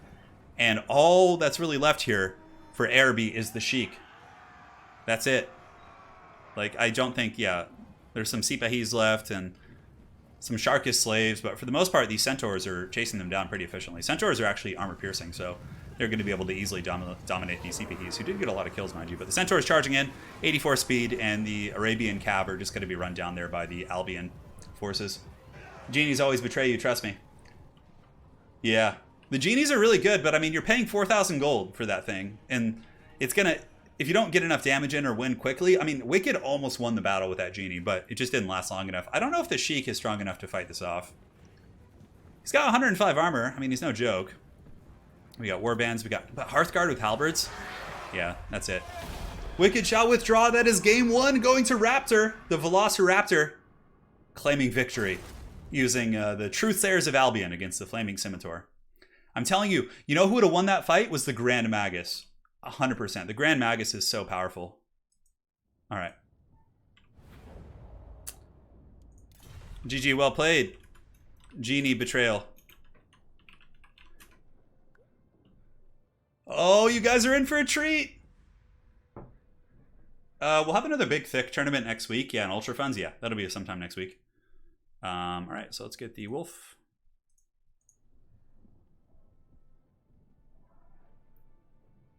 Yeah, genies are good. You can bring genies that don't crumble. Araby has access to genies that do not crumble, but didn't look like he brought those. Because he summoned one, and then he brought the Great Sultan of Flame, which is like a temporary unit. Oh, no. Guys, the Chaos Dwarves are coming. Oh, my God. Chaos Dwarves versus Halflings. Dude, this is going to be a massacre. Oh, my God. This is like a lore-friendly massacre if they do that matchup. Okay, they're exploring their options right now. Yeah. Yeah, man. Will Smith did not carry. He tried. He tried hard. Yeah, the Grand Magus is really good because he's on. He has a Mortis engine, so he would have just destroyed all those infantry. He can also summon like Rotting Prometheans and all sorts of like tanky units and stuff.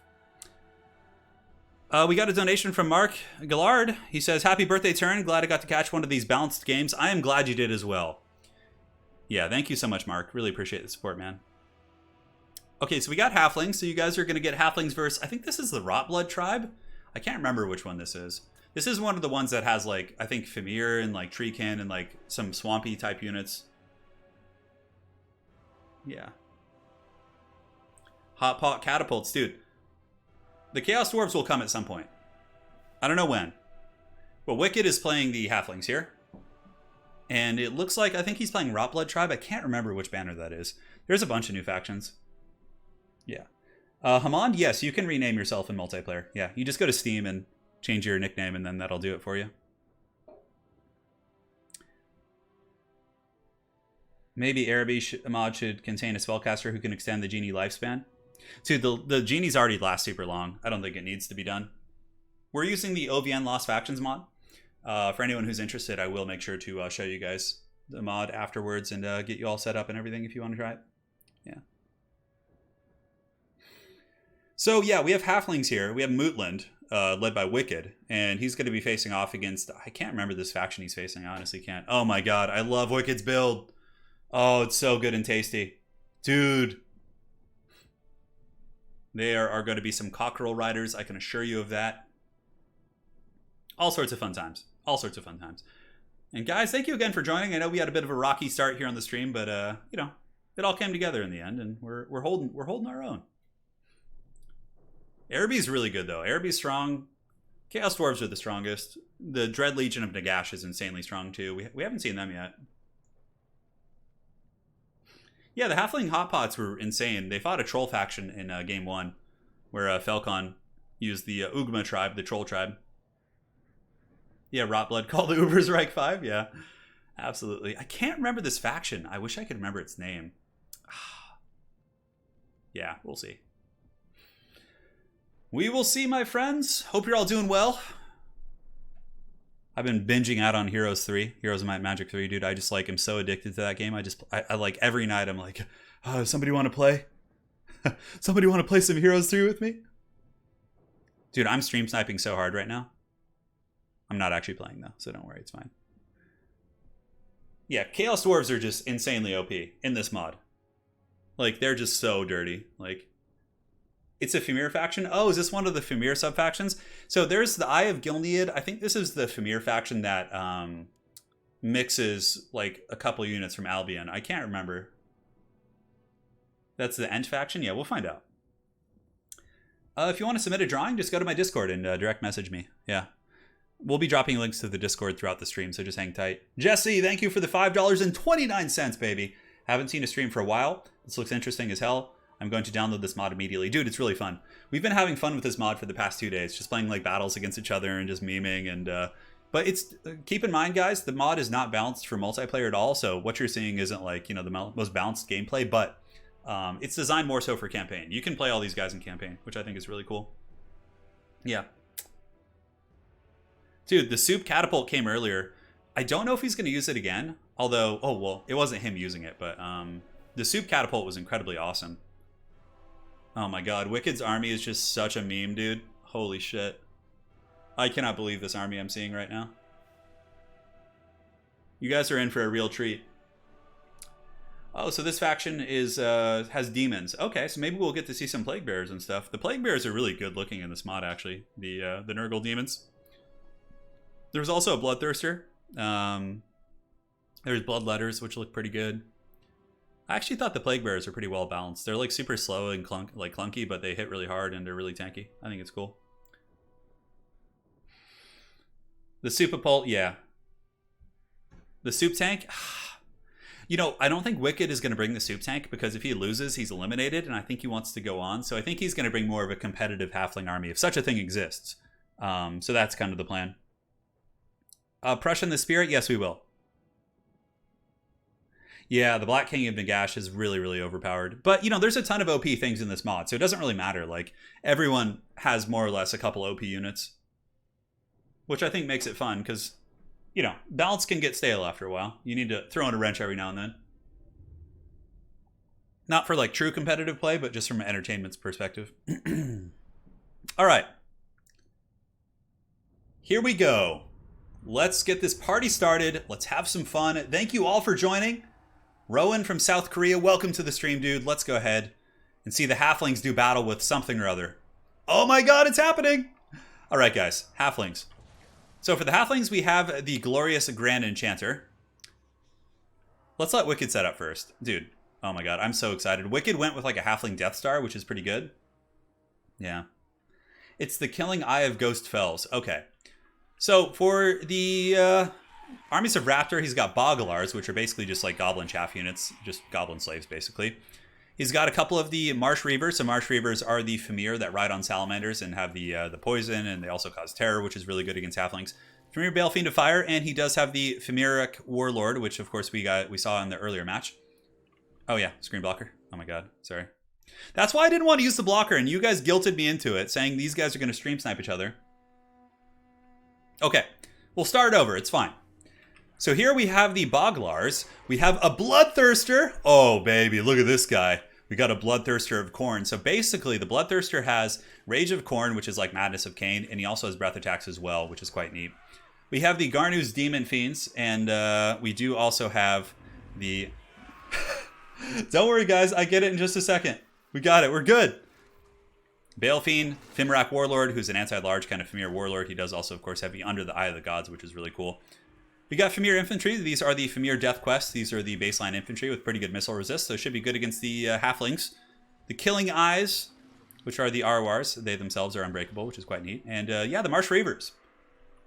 So like I said, we do have the Marsh Reavers. These guys are so cool looking. I think these are one of my favorite units in the whole mod. Really, really cool cav units here. And yeah, that's pretty much it. That's the Famir army. They have the Bloodthirster, which should be quite nice to see how he does. And now for the glorious Halflings. Halflings coming in hot with a double Hatchling Dragon, but they did not go with traditional Halfling. The entire Halfling front line is Master Cooks! The anti-large Halflings. Dude, these guys are coming in thick, boys. Oh, yeah. So, Halfling Master Chefs across the entire, or Halfling Chefs across the entire front line. We have 2 Master Chefs riding on their chuck wagons. So this gives the ability to heal nearby allies. It also gives the tobacco smoke screen, which gives missile resist and physical resist, and of course has other auras that benefit nearby units. So the Grand Enchanter is the only Halfling caster. He has Lore of Shadows. And for the Halflings, we have a bunch of Cock Riders as well. So the Cock Riders are the Rooster Riders who have anti-large, and yeah, that's it. Did you get to say cock? I did. Yeah, having quite a bit of fun. So that's pretty much it. I mean, it's just the Cockerel Riders, the Bowman Militia, the Master Chefs here in the front line. Lich 109, yeah, I know, the Condom Wolf blocking the Roosters. It's very thematic for sure. Now, I'm not sure how the Grand Cauldron Cooks are going to hold up against these Goblin Infantry. I mean, how are their stats? 45 armor, I guess, isn't bad. But the Master Chefs will be quite good in theory against the Big Famir. So now they're going to get crumped and a couple of them getting smashed on impact. But we'll see how well these Master Cooks fight back here as the Cockerel Riders are charging and the Roosters coming in fully erect charge from these Cockerel Riders, just running over those Goblins in the front line. And now the Dragon Hatchlings are just waiting to pounce here. However, the Master Chefs are not holding super well. Oh, dude, we got to watch these guys fight. So we have the Marsh Reavers fighting on the Salamanders. Dude, that is so cool looking. The Famir riding those guys. I love it. The Halflings do also have the double Master Chefs in here, which do give the healing to nearby units, and can also use the tobacco smoke screens if they so choose. A big pendulum coming down from the Grand Enchanter there of the Halflings. And the Master Cooks are engaged on pretty much every front against the Marsh Reavers and some of these other units, but the Famir have crumped through those Master Cooks. And now the Bloodthirster has gotten into the back line, but the Bloodthirster is going to get attacked here by 2 Hatchling Dragons. And the Rumster special has been used. That is one of the healing abilities there from the Halfling Master Chef. And the Bloodthirster appears to be running for the hills. He's like, screw this shit, I'm out of here. The Bloodthirster himself is actually quite good against the wagons and things like that. But, oh, a huge shot from the Bloodthirster. Of course, the Hatchling Dragon is certainly not a match for this mighty beast. This thing has 652, armor sundering, fire damage, and is very, very quick, actually, with, I think, 88 speed or something. Pretty crazy. Yeah, and look at that. The Rumster special and the Tobacco Smokescreen has been used here, so physical resist, missile resist, and healing, but a counterplay coming in from the Famir using the Rage of Khorne from the Bloodthirster. So this whole army is imbued with the Might of Khorne, and they're going to certainly be doing quite a bit of damage. Fireball coming in once again. Oh no, and the Grand Enchanter is being hunted by the Bloodthirster. Do the Halflings have anything to battle this Greater Demon? Because it seems to just be running around with impunity, and the poor Master Chefs are here with their cooking rollers and, you know, their soup handles and trying their best to use their anti-large bonus, but I think the Grand Enchanter is being karate chopped pretty bad here by a Bloodthirster. Who would have thought we'd ever be saying that here in this game? Yeah, the Bloodthirster is really a problem here. Now, if we take a look overall, balance of power is pretty even, but I would say that it's probably slightly Famir favored, as the Halfling Master Chef is going to be running for the hills. Yeah, he's off on his wagon, and he's done. He's going to cook, going back to the moot to try and cook. And the Grand Enchanter is charging in against the Bloodthirster, it would appear, but the Halfling backline is being ravaged by the Marsh Reavers. But the Cockerel Riders have something to say about that. The Rooster Riders are in here, and they're going in, man. They're singing their morning song, and certainly pretty good against large units, but they have bad AP is the problem, and all the Famir units have really, really good armor. So here you can see the Rooster Caber appear to be getting massacred pretty bad here by these big monsters, but no surprises there. Trying their best. I think we could have used some Halfling Hot Pots in this game. I think they would have been pretty helpful for nuking those bigger targets, but yeah, back in the pit fight, we do have the Fimarak Warlord. What do we have left for the Halflings Master Chef? The 2 Hatchling Dragons are trying their best to go after the Bloodthirster, who has started to take some damage. He's getting a little bit low, so I mean, not low, but you know, his HP is, you know, 9,000 give or take. Yeah, he's still pretty meaty there, boys.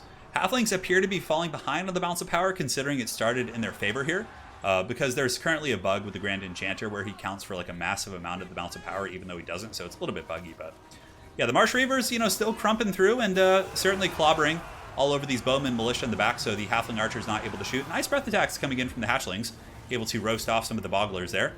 And yeah, Fimarak Warlord's actually kind of low. I think maybe if Wicked could grab his Hatchling Dragons and try and goon out the Warlord or something, that could be a really good play. And yeah, he does do that. So now we have the 2 Hatchling Dragons going after the Fimarak Warlord. They have the buffs here of the Master Chef, who's giving physical resist with the Tobacco Smoke Screen, so the entire army there is yeah, pretty strong. Yeah, the Bloodthirster. Oh, the Bloodthirster karate chops the wagon with the overhand chop and just deletes its source code. I don't even know where that wagon went. And he also shoots his fireball into the main engagement. And now the second Master Chef has come back. He has the ability to heal himself. And the Fimeric Warlord is beaten down here. Is the Bloodthirster going to fall to the Cock Riders? I don't think so. So we got the Master Cooks. We have the Cockerel Riders here. We have the Hatchling Wagons. Or excuse me, the Hatchling Dragons. Yeah, the Fimir have so much stuff over here too. The Halflings are certainly struggling, but that balance of power is kind of creeping. The Bloodthirster might carry, but the Bloodthirster is actually enfeebling foe right now. He's rampaging. Some of the Rooster Riders are getting some decent anti-large. Like, you have to remember, all the Halfling units here are anti-large, right? These Master Cooks. And also we have the Chuck Wagon. The Master Chef is here giving us insanely OP auras. And again, if we look at him, see him here? It's a little bit hard to tell. But yeah, the Master Chef, like I said, Tobacco Smoke Screen. He heals nearby units. He gives a constant healing effect, which is so good. Also does give a weapon damage and armor to nearby units. So are the Halflings going to be able to grind this out? The Bloodthirster appears to be dying here. The Cockerel Rider's getting some damage in. And the Dragon Hatchlings are able to break off many of the Fimir units, actually taking out the Cav units. Oh my god, guys. Could the dreaded Halflings come back?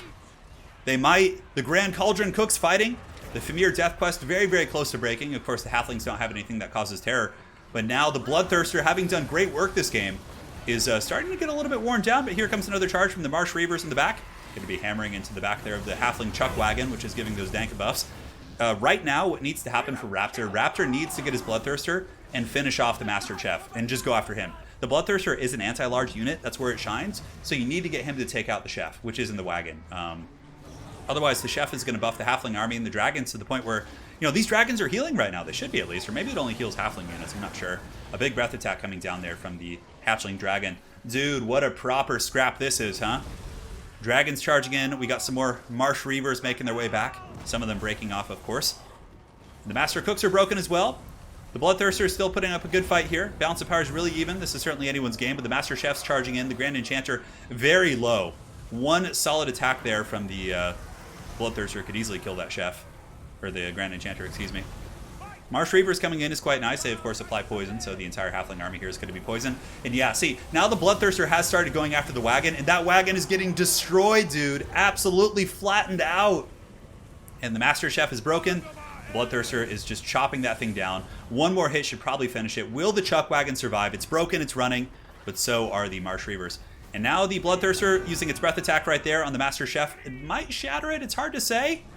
Oh my god, this is such a close game.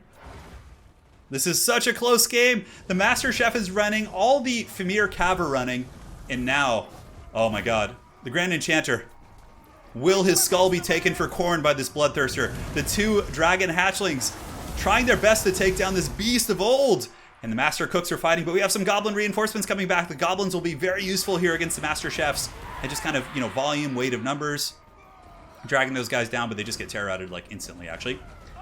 Dude, that Bloodthirster is able to crush the Dragons. The Halflings almost came back. But Raptor is going to be winning the series 2-0 and advancing on to the Grand Finals to face Falcon. Oh my god. That was something. What a match. So the Killing Eye of Ghost Fells able to claim victory. Yeah, they were. They were. I know. They put up a good fight, though. Well played. So that's going to be a victory here for the Killing Eye of Ghost Fells. The Halflings just barely losing. What a close fight. Not my best pastry chef. Yeah, not my best pastry chef. GG. All right. So Falcon, if you're watching, just join this lobby. Stay here, Raptor. You face Falcon. All right, cool. Did my game just crash? God damn it. It's a bugged lobby. It's the dreaded bugged lobby. Okay. Let's restart. How much does the Bloodthirster cost? The Bloodthirster costs a lot. It's very expensive. It's almost 4,000 gold. All right, it's 1 second. So let's go ahead here and go to the bracket. So we got Falcon facing off against Raptor in the grand finals of this meme tournament. Got to relaunch my game real quick. Dude, wicked. Well played, man. I loved your build. The dreaded double Halfling Chef. Chaos Dwarves versus the Broken Nagash army. Well, we have a best of 5 now, so I'm hoping you guys will get to see some of the armies that haven't been represented yet. Yeah, Bloodthirster is appropriately priced. I've actually seen that Bloodthirster like almost die to like 2 units of shitty spears. So it has its weakness for sure. All right, let's do this. Okay. So let's spectate.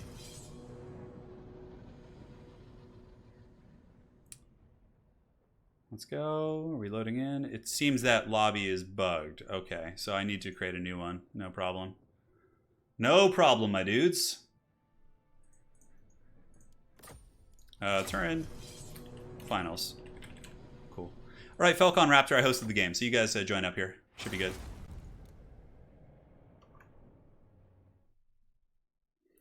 All right, so let me go ahead and pull up the Discord. Very good. And where are you?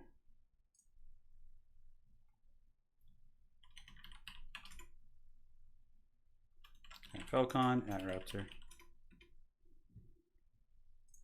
Cool. So we'll get those guys in and we're good to go. The Roosters were certainly a fearsome foe. You can't ever underestimate them. I think Falcon is playing as yeah, he's Chief Ugma, that's right. He is the Chief Ugma. God, it's so annoying. Yeah, well, they'll join anyways. So Raptor's in here, so let's go ahead and update the nameplates. Reset the score. Raptor and Falcon. Excellent. And now we can switch on back over to the hot action. Yes, perfection. I'm really curious to see what they're going to play here. We'll put them on a small map. Let's do a small map. Who cares? Let's do the Essence of Chaos. A good old-fashioned slobber knocker of a battle. Obviously, it doesn't matter too much, so we'll do... It'd be really cool to actually do the Black Pyramid of Arkan and have that like army defending it. I think that'd be really neat. All right, where are you? Spirit Essence of Chaos. Yeah, we do need more people to play Heroes 3 with us. All right, so Falcon is here. A best of 5. Super competitive. Good luck. No mercy. So there's no picks and bans. The players just agree to play something because it is what it is. Come on, man. Like, we're not going to be getting too wild here, are we? Yeah. All right, so let's go ahead and find the map. Map set, go. 5 minutes to pick. All right, guys. Hobart, I'm too weak, Anakin. Help me. Yeah, if any of you guys want to play Heroes 3, just join our Discord, and there's a section for Heroes 3. Just let me know that you play there, and then next time we play, we'll hit you up. Yeah. Terrascat, get in there, man. Oh, dude, we got the Chaos Dwarves for Raptor. Chaos Dwarves versus Nagash faction? Oh my god, is Falcon going to try and play the... Who's he going to play? Warriors of Chaos do have new units. They have demons and stuff, so maybe he's going to go them. Who knows? Chaos Dwarves versus regular Chaos could be fun.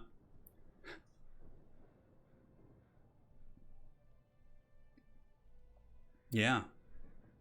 I'm hyped for this. We're on the Essence of Chaos, dude. The stars are aligning, man. Chaos Dwarves have not been picked yet. Yeah, they're super OP. The Dread King's Legion is really good also. But Falcon really likes some of the Haggard factions. Who have we not seen yet? We've seen the Amazons. We've seen Araby.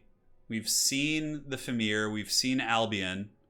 We haven't seen Chaos Dwarves yet. We've seen the Grudgebringers. There's a couple sub-factions we also haven't seen. We haven't seen the Dread Legion, which I'm sure we'll see. I think they're going to take turns playing the OP faction. So, like, he'll play Chaos Dwarves here, and then Dread Legion will probably be Falcon next game. Yeah. This is truly the essence of chaos. Yes. It's actually been pretty cold here in California the past couple of days, but we also have these Santa Ana winds, which are, like, destroying our internet and are causing fires and just, like, oh, it's anarchy. Warhawk, you must atone, it's true. You must make your way back. The Vrists are doing better, for sure, yeah. They're doing much better. Which I'm really happy about. It's a slow process. It's going to be a long healing, but, you know, it's getting better, you know, week by week. I think there's some other, like, some of the older, like, like vanilla factions have also gotten some new units. Not all of them though. Like Lizardmen have some Amazon units they can use. It's kind of weird. Yeah, Famir will probably get massacred here pretty bad for sure. Chaos Dwarves are insane. Mr. Blanket, we're doing a tournament using the OVN Lost Factions mod. Yeah, so it's like a super casual, just fun for fun tournament. It's like obviously not balanced and whatnot, but we're having a great time. Yeah. Haven't seen the Citadel of Dusk. I don't know if they're in this mod, or maybe I just don't have that one. I'm not sure. So yeah, we got the Chaos Dwarves against the one of the Famir sub-factions. I think there's like 2 or 3. This is the one we just saw actually against the Halflings. So yeah, people, when we were preparing for this event, we were spending quite a bit of time trying to figure out how to beat Chaos Dwarves. We all took shots at it, but I don't think anybody actually, I think they may have lost like once or twice, maybe. So Chaos Dwarves, like infantry, are super strong. They have insane artillery, really, really good steam tank. What's up, baby? Isn't Joey bothering you? No, not at all. Okay. Well, maybe we can still live. Yeah, by cold, we mean under 75 degrees all day. Yeah. Well, we're used to like 90 degrees and brutal stuff here. Oh, yeah, the Citadel of Dusk. Yeah, the Hyle faction. Yeah, I think they only have like 4 new units, though. So it doesn't even really feel like that new of a faction, if memory serves. Yeah. Start when ready. Go, go. Yeah, the shotgun steam tank. Yeah, so the Chaos Dwarves have a steam tank, the Iron Demon War Engine or something, which is like insanely OP. It has a shotgun, so it just like rolls around just shotgun blasting everything. It's so good. It's so good. Yeah, they have a giant steam dreadnought thing called the Colossus, which is like a giant dwarven hammer. It's really cool. They have Devastators, which are like their troll hammers. They have their own version of Thunders that have shorter range but do more damage. Their infantry are what make them OP, though. Like, the Chaos Dwarf infantry are just so tanky. The Lords are really good. Yeah. So, Felcon is ready. Raptor is playing the OP Chaos Dwarves. So, we'll see if anybody can defeat them. It's certainly Felcon. I mean, he's got the micro, he's got the control, but does he have the tools he needs to defeat the Chaos Dwarves using the sub-faction? So, Cena, or Sin Cena T, or I think that's how you would say your name. Those factions are not included in this mod pack. It's a different mod, I think. So that's why they're not included at the moment. So, yeah. Yeah, and like Chaos Dwarves have like insanely overpowered Centaurs with like great weapons and silver shields, and then on top of that, they also have like chaff units. They have Goblin Wolf Rider archers. They have like slave units, which can like really, really screen incredibly well. So, yeah, they're pretty OP. They don't really have any weaknesses in my experience. They have mobility, they have infantry, they have bull centaurs, yeah, they have Kadai Fireborn, which are like super crazy. They have demons. Like, Chaos Dwarves are just gnarly in this mod. It'll be interesting to see how they balance them in Warhammer 3, because like, if you really look at Chaos Dwarves, they like don't have too many of the weaknesses dwarves have. Like, all the strengths. Yeah. Alright, guys. Oh, yeah, dude. This guy's my favorite, so check it out. So, for Raptor's army, Raptor is going to be playing Chaos Dwarfs. He's got Rykarth the Unbreakable. Rykarth is like some crazy, crazy powerful anti-large Unbreakable Lord, as his name would infer. Yeah, we'll take a look at the army once it sets up here. Felcon, of course, playing the Famir Folk. Oh, dude, this is going to be a massacre. This is going to be such a massacre. I don't see how Felcon can win this. He does have a Bloodthirster, I guess. Okay. Well, yeah, Chaos Dwarves, they got Chaos Dwarf Warriors in the front. These aren't even the OP ones. These are just like the basic ones. Yeah, Chaos Dwarf Warriors. We do also have Annihilators. These guys are insanely good. These guys are like Iron Drakes with anti-large, armor piercing, and fire damage. Plus, they also have Snare Nets for some godforsaken reason, so they can like slow things. Over here we have the Kadai Fireborn. These are the Chaos Dwarf kind of monstrous croc score type unit. These guys, you know, anti-infantry, discouraging effect, fire damage, pretty good for sure. We got a Lamasu, which is like a big flying demonic manticore thing. Oh, look, they even gave it the Chaos Dwarf beard. How cool is that? It has Flamestorm, breath attacks, can summon a Cygor apparently. Yeah, that's crazy. So these are the really OP ones. These are Bull Centaurs Bahal. They have 84 speed, really good combat stats, charge bonus of 40, armor piercing, anti-large, and have 45 models. These guys are really, really good. And in the back, we got a Hobgoblin Bolt Thrower, Annihilators, Chaos Dwarf Warriors, and we have Orc Slaves in the front. So the Chaos Dwarves are going to be using the Orc Slaves, it would appear. And yeah, they're just like Orc Boys, just a little bit weaker. Yeah, he's got like 3 or 4 of those. For the casters, we have a Metal Caster with Final Transmutation, and we have Rykard the Unbreakable, who's just anti-large AP, Unbreakable Chaos Dwarf Lord. Really, really cool stuff. Honestly, I don't think this army is even as nasty as it could be. It seems like Rapture brought a pretty well-balanced army and didn't like use many of the OP units. So Felcon might have a chance. So for Felcon, he's got Bogglers. He does also have the Marsh Reavers. Marsh Reavers all over the place. So yeah, he's got the Fimir Heavy Cav and Fimir Death Quest Warriors. He's got a Bloodthirster, a Fimirac Warlord, which we saw in the last game. And that's it. Yeah, he's got a Bale Fiend of Shadows. Pendulum should be quite good here. Should be quite good. No Infernal Guard. Yeah, he didn't bring the really good units. Like, Infernal Guard and Immortals are really good. He brought, like, more or less... He brought some of the competitive units, like the Centaurs and whatnot. Oh my god, what is the range on these Annihilators? They have 200 range? Dude, that is so OP. I didn't know that. But the Bloodthirster... Oh, dude, the Bloodthirster. He's gonna wreck the Chaos Dwarves. You wanna know why? Because he has 90% fire resist. Oh! So the Kadai Fireborn will do nothing, the Lamassu will do something, but the Annihilators will do like nothing to him. Dude, that is such a dank strategy by Felcon. I love it. So the Bloodthirster charging in. It looks like here we do have a Feral Wyvern summoned by the Lamassu, so apparently you can summon a Wyvern, which is pretty good. Oh yeah, the 2 monsters are actually wrecking this Bloodthirster pretty good. It's going to need some help. Plague of Rust used it on it as well. Felcon going to be swarming the back lines with his Marsh Reavers, looking to get into the back lines and cause some problems. And so far, Felcon's Bloodthirster definitely having a pretty rough time here. Although it is getting some damage back to that Feral Wyvern and, you know, a little bit of poke. The Fimir Infantry are going to be piling in to fight the Dwarf Warriors, the Chaos Dwarf Warriors. And you can see the Annihilators just blasting into this, just pretty much killing everything. The Annihilators are one of the really OP units on the roster. They just, like, are so brutal. So in the back, Felcon able to get some rear charges into the Chaos Dwarf Warriors using his Marsh Reavers and also has some Bogglars getting around the far side. But Felcon really needs to get some pressure here on the Annihilators if he can. It's easier said than done for sure. But the Bloodthirster has been doing a pretty good job going after the dreaded Feral Wyvern here. Getting some solid work, able to chop up this beast. Of course, we saw last game how hard the Bloodthirster can carry. And now the Lamassu is going to be going back in, and you better be careful, man. Like, this Feral Wyvern's down for the count, but Rykard the Unbreakable, the mighty anti-large Dwarf Lord, has charged in here. He's basically like the Chaos Dwarf equivalent of Ungrim Iron Fist. Going to be getting in there to fight the Bloodthirster, which is certainly good. The Lamassu is going to be pulling back, and the Bloodthirster are going to continue rampaging, going after this feral bad boy. Now, in the back lines, the Marsh Reavers have shut down the Hobgoblin Bolt Thrower.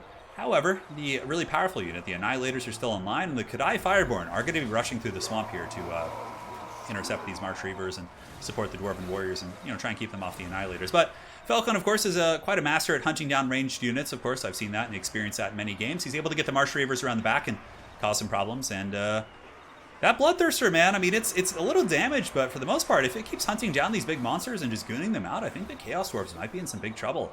In the back, the Bull Centaurs actually appear to have lost to the Marsh Reavers, or at least something else influenced that battle, but it looks like those Centaurs are going to be broken off the battlefield here. Annihilators are annihilating the frame rate. Yeah, I'm not surprised. They like have a lot of like fancy graphics when they shoot. And here, the Marsh Reavers still circling about. Got to be pulling back in now, going after these Dwarf Warriors with their badass Salamander animations. I think they're one of the cooler units, man. So badass. Yeah, the Chaos Dwarf Warriors definitely buckling. Back in the main fight, the Kadai Fireborn trying their best, but of course the Bloodthirster is immune to so much of the damage here on the Chaos Dwarf roster, which is fire damage. Really, really clever usage there.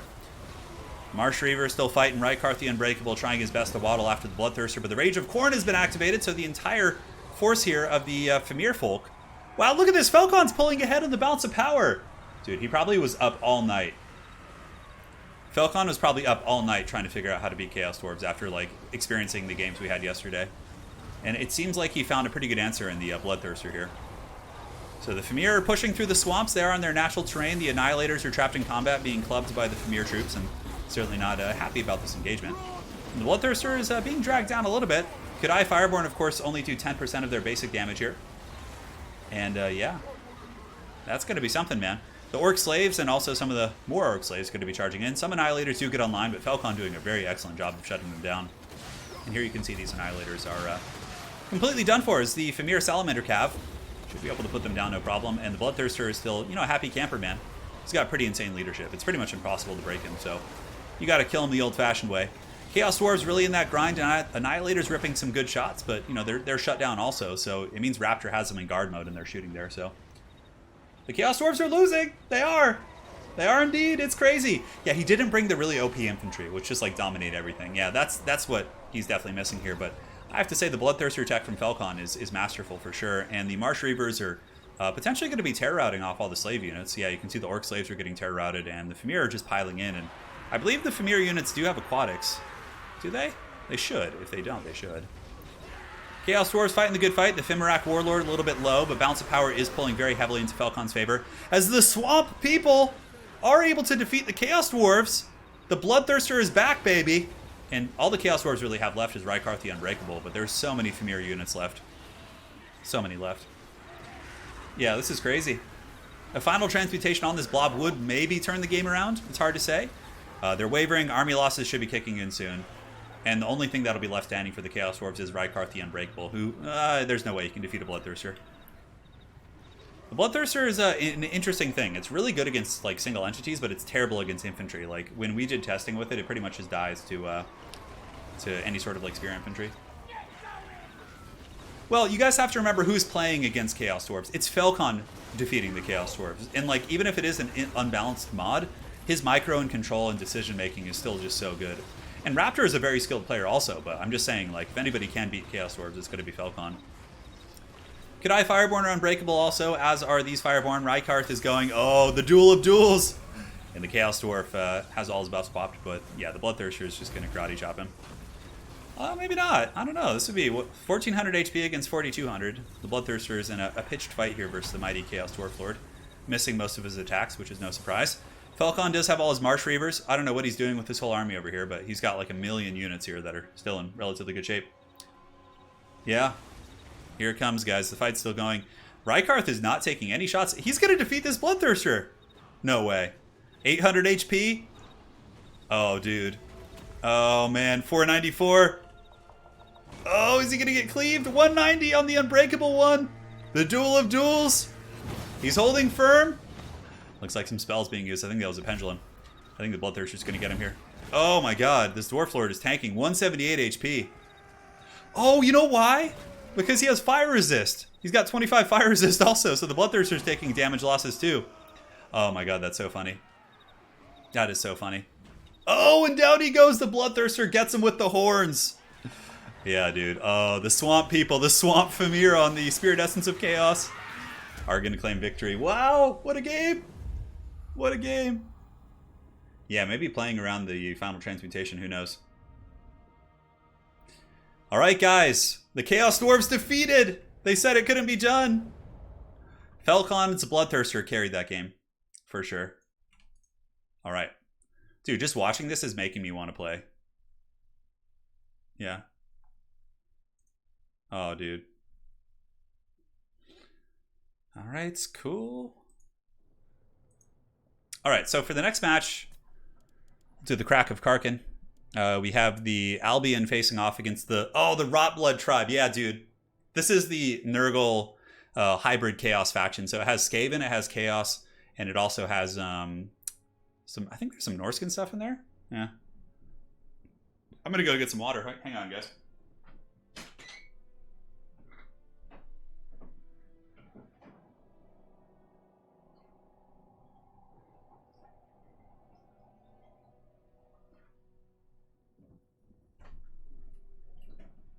What a glorious set of battles we've had today. Amazons versus Albion. Okay.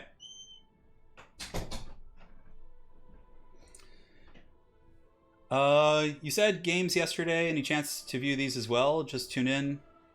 Yeah, all the games you missed will be up on the YouTube channel like an hour after. Oh no, play so bad, but your PC broke. No, Anakin, no. Yeah, so... Rotblood Tribe, he's not playing Rotblood Tribe. He switched to Amazons. Yeah. Amazons are really good. Amazons are like Falcon in a nutshell, I feel. Lizardmen mixed with Wood Elves, like, come on.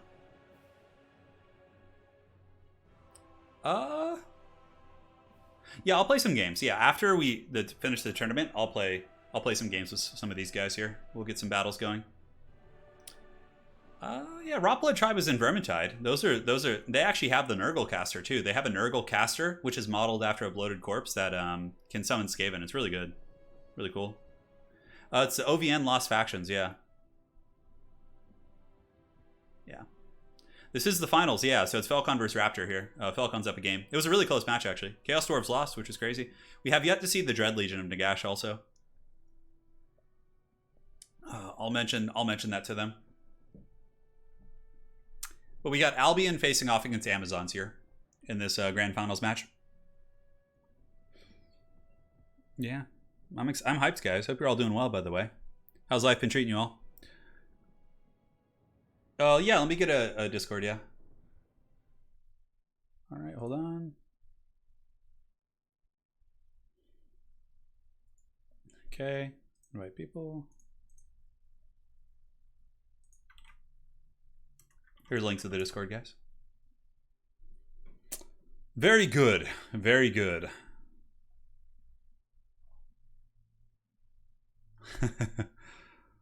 Yeah, we're all set. This is a lot of fun, huh? Fire this bad boy up. Looks like the Amazons are ready. There's a really good Kislev mod. Yeah, but I don't know if it'd be compatible with the OVN ones, would it? I guess you probably could. Just slam all those mods together and see what happens. Dude, Chaos Dwarves are really gross, trust me. Yeah. If you use the right stuff, oh my god. Like, you need to use their elite infantry. Like, their Longbeard equivalent and their Ironbreakers. Like, dude, those units are so good. They just, like, don't break and just kill everything. I haven't played Star Wars Legion. No, I haven't. It looks interesting. I'd be down to try it someday. The tabletop game?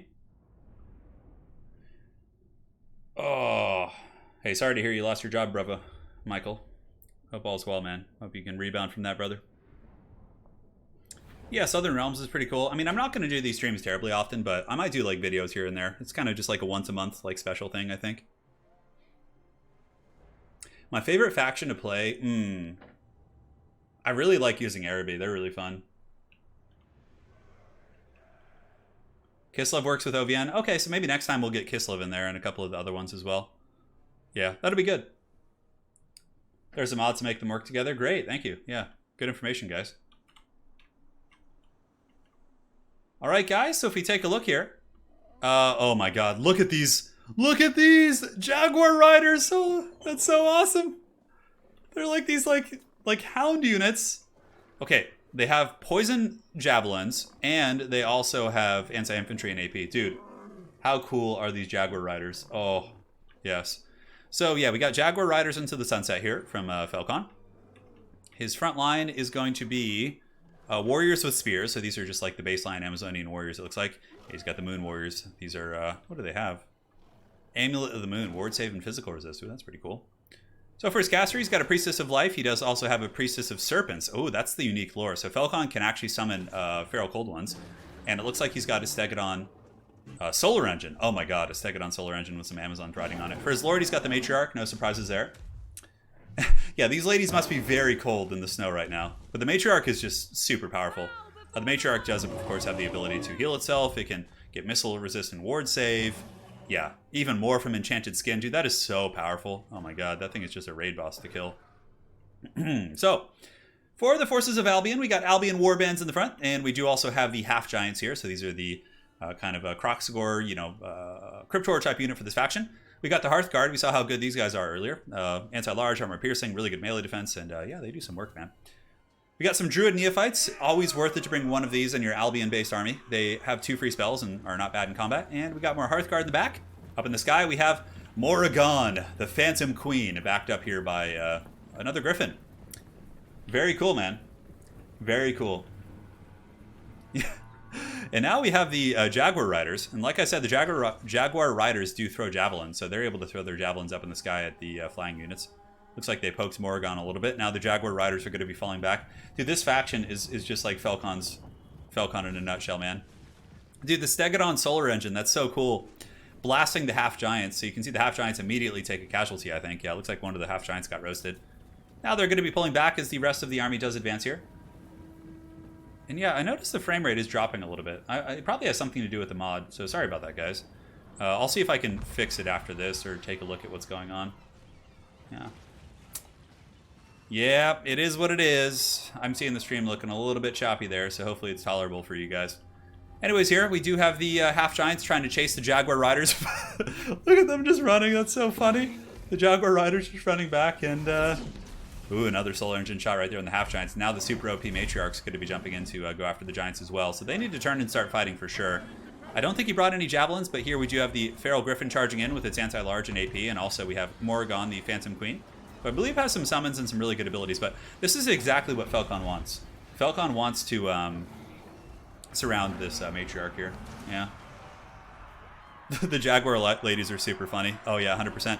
So the Albion Warriors are going to be engaging in the front line versus the Amazonian Warriors. The Warband definitely will probably outtrade them here, considering their sword and board infantry and the Warriors are spear infantry. However, the poison might make the difference. It seems to be a pretty even trade there. In the back, though, Falcon with a pretty risky engagement. His Matriarch is afflicted with Doom and Darkness. Oh, is the Matriarch just going to get broken? That's one way to kill this unkillable beast. -5 leadership, it's broken. Oh, man. The Albion army, Morrigan, the Phantom Queen with her Doom and Darkness, able to break the Matriarch, and now the Matriarch is going to be running for the hills. Oh, dude. Oh, man. That was a rough misplay there by Falcon. And now the Jaguar Riders are going to be rushing in, throwing their spears. Oh, but man, Morrigan gets up in the sky, which means that Falcon is not going to be able to save his Matriarch. Although there are some Jaguar Riders nearby. They might be able to escort and save the Matriarch. Yeah, you can see Falcon's bringing all the Jaguar Riders. And oh, and they're going to be swarming. Morrigan, the Phantom Queen, is being hunted. Oh, dude, she's done for. The Jaguar Riders are on the hunt. She's being peppered with javelins. Falcon. Oh, man. Falcon is on the hunt, dude. Morrigan is in trouble.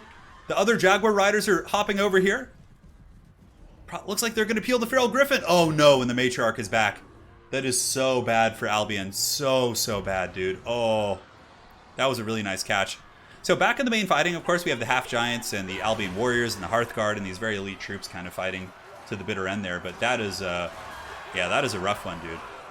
Yeah, because the Matriarch is the hardest thing to kill in the Amazon roster. It has like crazy ward saves, but being able to break it that early is a huge boon. But now that Falcon's got it back and has access to some healing, it's going to be tough. So yeah, the Albion forces are doing pretty well in the pit fight here, honestly. Here on the high ground, we do have the Stegodon with the Solar Engine being attacked by a Feral Manticore summon. Pretty reminiscent of regular competitive play. And the Jaguar Riders seem to be pretty powerful. These ladies just run around and throw their javelins at everything, just picking apart the warband, saving their lord where they can. Balance of power is starting to pull into the favor here of, it would appear, the Amazons. And you can see the Ripperdactyl summon being summoned. There is a Ripperdactyl summon for the Amazons. Amazon's going to be coming over here. Granted, it looks like Albion is able to finish off the Matriarch, so they pulled in some more resources, some Centaurs and different tools like that, and they have it very low. But man, a Ripperdactyl summon plus the Jaguar Riders just hot on their tail. I don't know if the Feral Griffin's going to be able to finish the deed. 244, -40.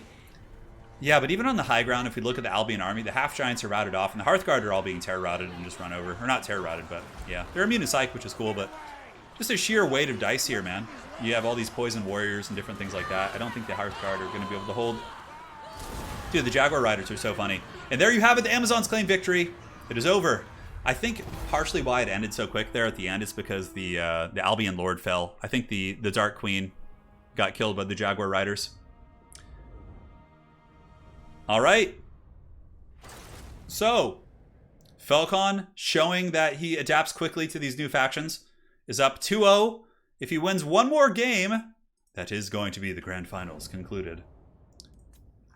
All right, so let's do Sword of Torvald. All right, game 3. Let's do it. Shimmer Sword, that's fine. We need to see the Dread Legion of Nagash. It is Xiphos. Yes, we'll get Xiphos in the next tournament, I'm sure. Yeah. Take a picture with my phone of a pencil drawing. All right, very cool, man. So don't forget the Dread Legion. If they don't play Dread Legion, I can play it for you guys afterwards, no problem. Oh yeah, dude, Dread Legion versus Halflings? Oh my god. If Raptor knows what the OP units are, dude, oh my god, this is just going to be brutal. So he's playing the Dread Legion of Nagash against the Halflings here. Oh, dude. This is going to be a match. If, like I said though, if anybody can make it work, it's Falcon. So, yeah. All right, very cool. Everything's looking good, man. Everything's looking good. The most balanced competitive tournament in the history of Creative Assembly. In my channel. Well, not Creative Assembly, but you know, you get the picture. So Dread Legion versus Halflings. Yeah, we can get King of the Dead in for sure. He was. I told him to join, but he was busy. He just didn't show up today. So the factions have like loose influences in Warhammer lore. Yeah, they do exist. Halflings against Dread Legion, dude. That's a brutal one. Although I think Falcon should use his hot pots. I think the hot pots against the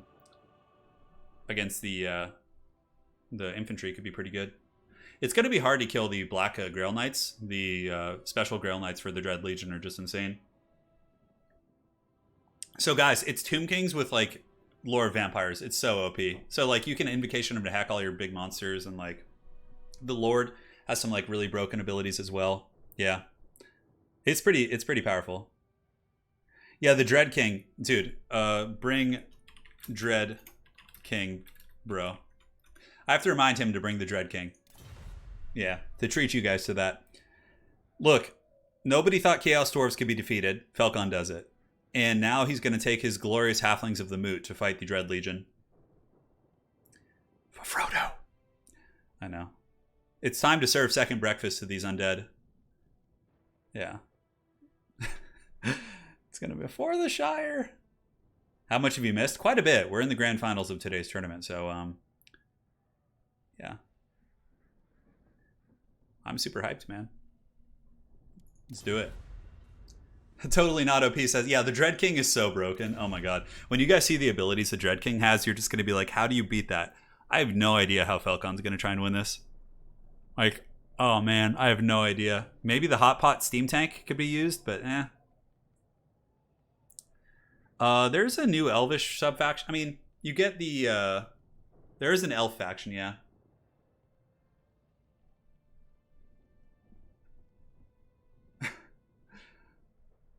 Afternoon tea, make them supper. Dude, supper is going to be forcefully fed to the Dread Legion, who don't have the ability to digest food, I'm assuming. So, Bagginses and Tooks will carry the day.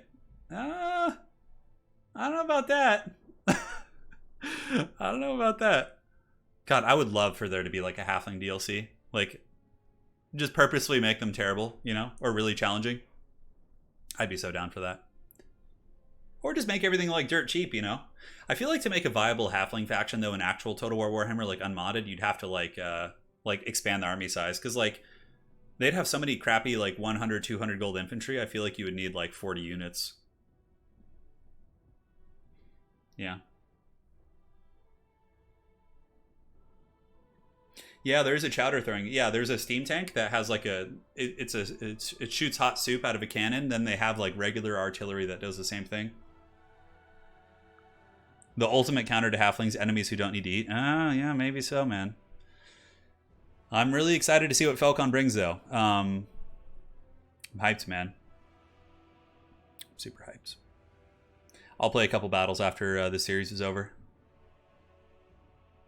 Hey, how's it going, R33? Yeah. With an hammer mechanic, but instead it's like stew. Yeah, there's so many cool ways you could do the Halflings. I'd love to have them, yeah.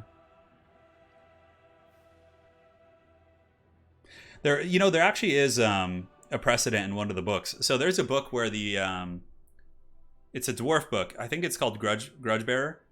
And basically a dwarven army marches to the aid of the Empire. So the Halfling Mootland is being invaded by an Orc Wa. And the dwarf king of Zufbar leads an army to the Mootland, right? To basically assist the Empire. The Empire also sends an army. So what happens is that the Orc Wa arrives. The Empire army basically gets terrified and runs away and abandons the dwarves to fight with the Halflings. The Halflings send all of their troops in and just like with pans and pots and like, you know, they go to fight the Orc Wa, and the Halflings get massacred and like just instantly by the Orcs. And then the dwarves like have to fight the Orcs basically with the Halflings and alone. But there is like a Halfling army that is marshaled from the Moot, a rabble more so. But it does happen in the books. Yeah. So, I mean, there is precedent for it. Yeah. Start when ready. It's OVN Lost Factions, yeah. It's a really funny scene in the book. The Halflings, like, charge out to meet the Orcs while the humans flee. It's just, like, such a ridiculous thing. I mean, they take it like champs, dude. So we have the Dread Legion of Nagash against the Halflings here. Yeah. Imagine being a chosen warrior of one of the 4 Chaos Gods and you die to some 2nd degree burns from some steaming hot soup poured on you. Oh, yeah. The Halfling's half tank is named Kathleen. Oh my god. Well, let us see, my friends, what Felcon can conjure to deal with just like the most broken shit. Yeah, Halflings are super like crass in lore. Yeah. Oh my god. The Dread King is riding a huge zombie dragon. Oh my god, that's brutal. All right, so yeah, let's take a look at the Dread King's army. So these are the really, really cool units. These guys are the Black Grail Knights. Check those bad boys out. So they're like Grail Knights in many respects. Only 9 models though. Stats are pretty similar, charge bonus of 80, but they have 30% physical resist, they cause terror, they have perfect vigor, and they're also undead, so you can like resurrect them and stuff. They also have Realm of Souls, you can see here, so they heal with that. And yeah, these bad boys do not mess around. So the Black Grail Knights, we got some Fell Bats up in the sky here for the Dread Legion. And yeah, the Dread Legion actually has its own infantry as well. So they have mummies. The mummies, of course, have this cool effect, the Curse of the Mummy. So they lower weapon strength and vigor of the units they're fighting. And they do have anti-large as well. Over here, we got the big boy himself, the Dread King. Now let's look at what the Dread King offers. Oh, can we see him here? Yeah. Oh, dude, he looks straight up like Arthas from Warcraft. Yeah, you can see the Dread King. Anyways, he can summon Black Grail Knights. So the Dread King can summon Grail Knights. He's got Master of the Black Arts, Soulblight, Doom and Darkness, Pestilent Breath. Oh, but he cut all the OP abilities. Oh, the Dread King has abilities for like mass leadership issues. Damn, he cut them. That's a shame. Oh well. Now he's got Gunther. So Gunther is a special wizard with Invocation and Magic Animus, Arcane Conduit, and Skull Bombardment as well. So these are the baseline skeleton warriors for this faction. I don't know if he brought any of the elite troops. It looks like he didn't. But he brought triple Black Grail Knight, which is really the competitive way to play this. Yeah. The Witch King of Angmar. Yeah, it kind of looks like that, doesn't it? So now for Felcon. Felcon's got Feast Carriers. He's got a Master Chef. He's got a Moot General. Oh, dude, riding a giant cock here. And yeah, he's got the something to give him some ward save. That's pretty much it. No fancy abilities. We got Wardens in the front. So Wardens are the elite Halfling troops. A little bit more, combat oriented, obviously, with their melee defense. We got Spears in the secondary line. We do also have Halfling Rangers. We got some Cock Riders here in the back, the Cockerel Riders. And that's pretty much it. I mean, triple Cockerel Riders. He's got the Bright Wizard and the Hatchling Dragon. Yeah, really, it's going to be a tough one for sure. Yeah.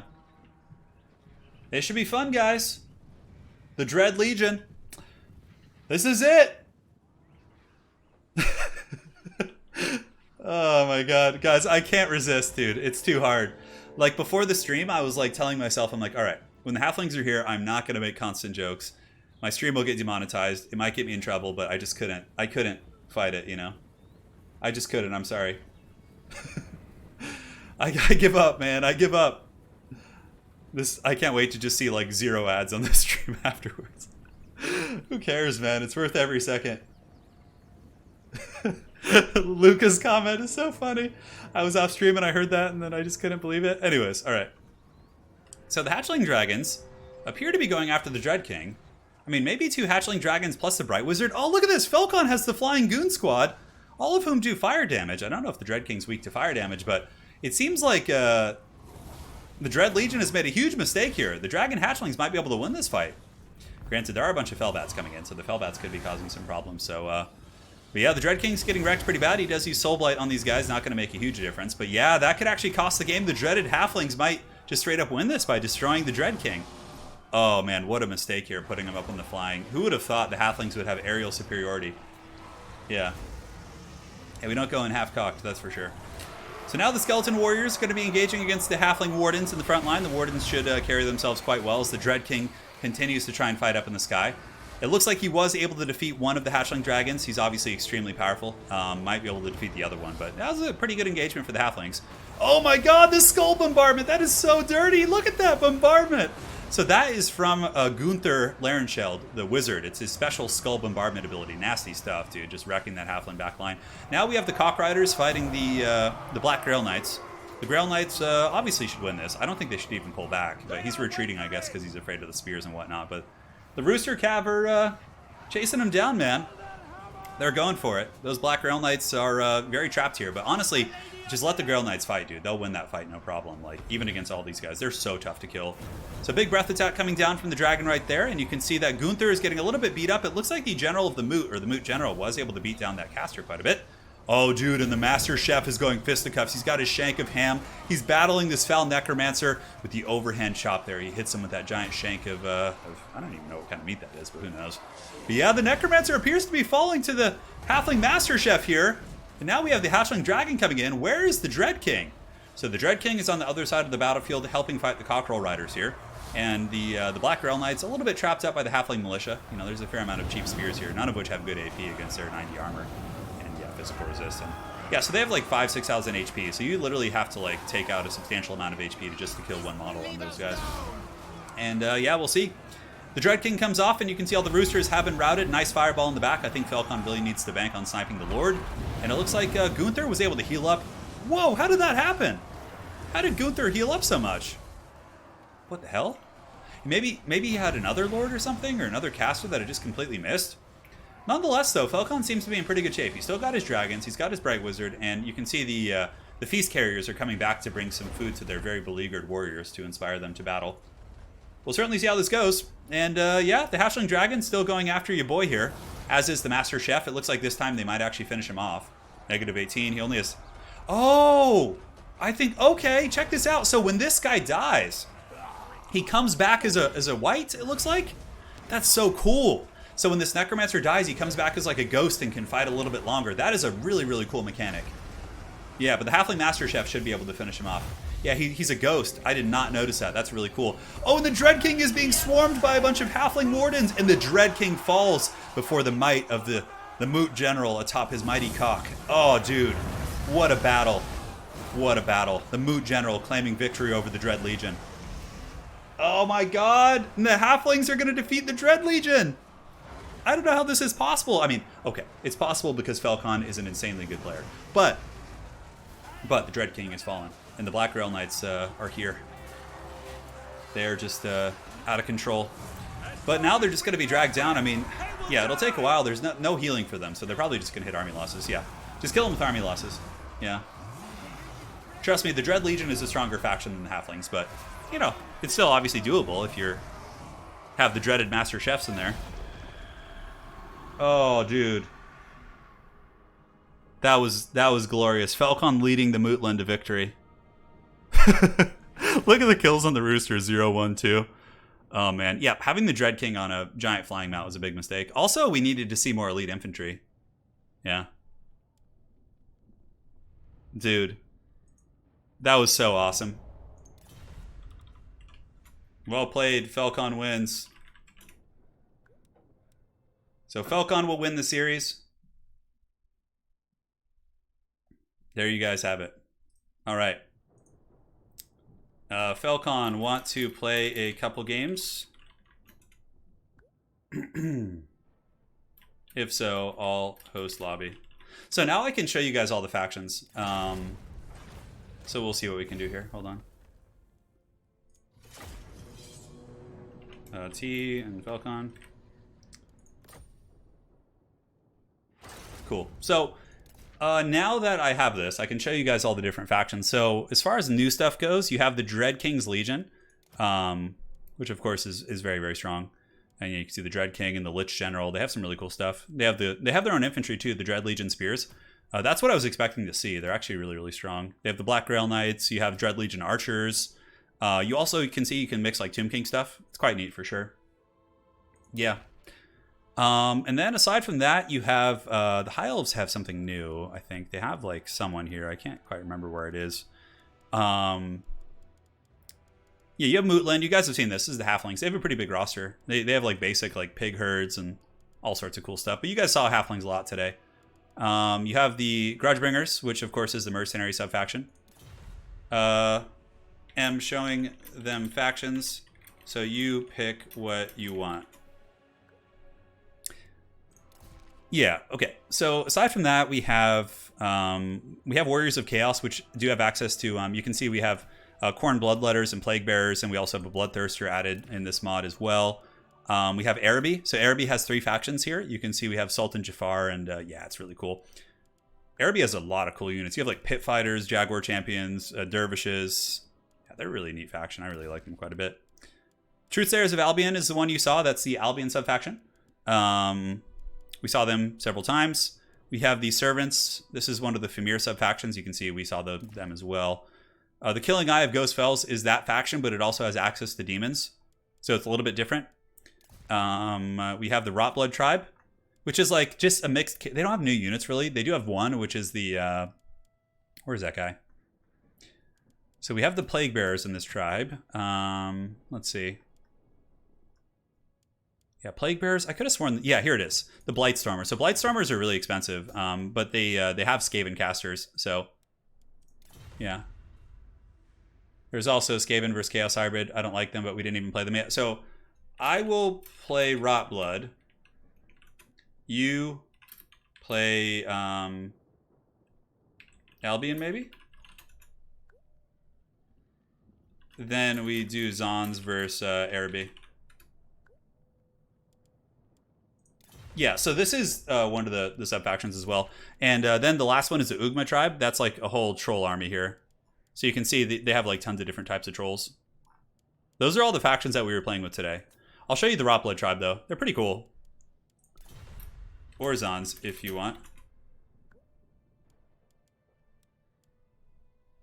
Let me know. I think Amazons will dumpster these guys.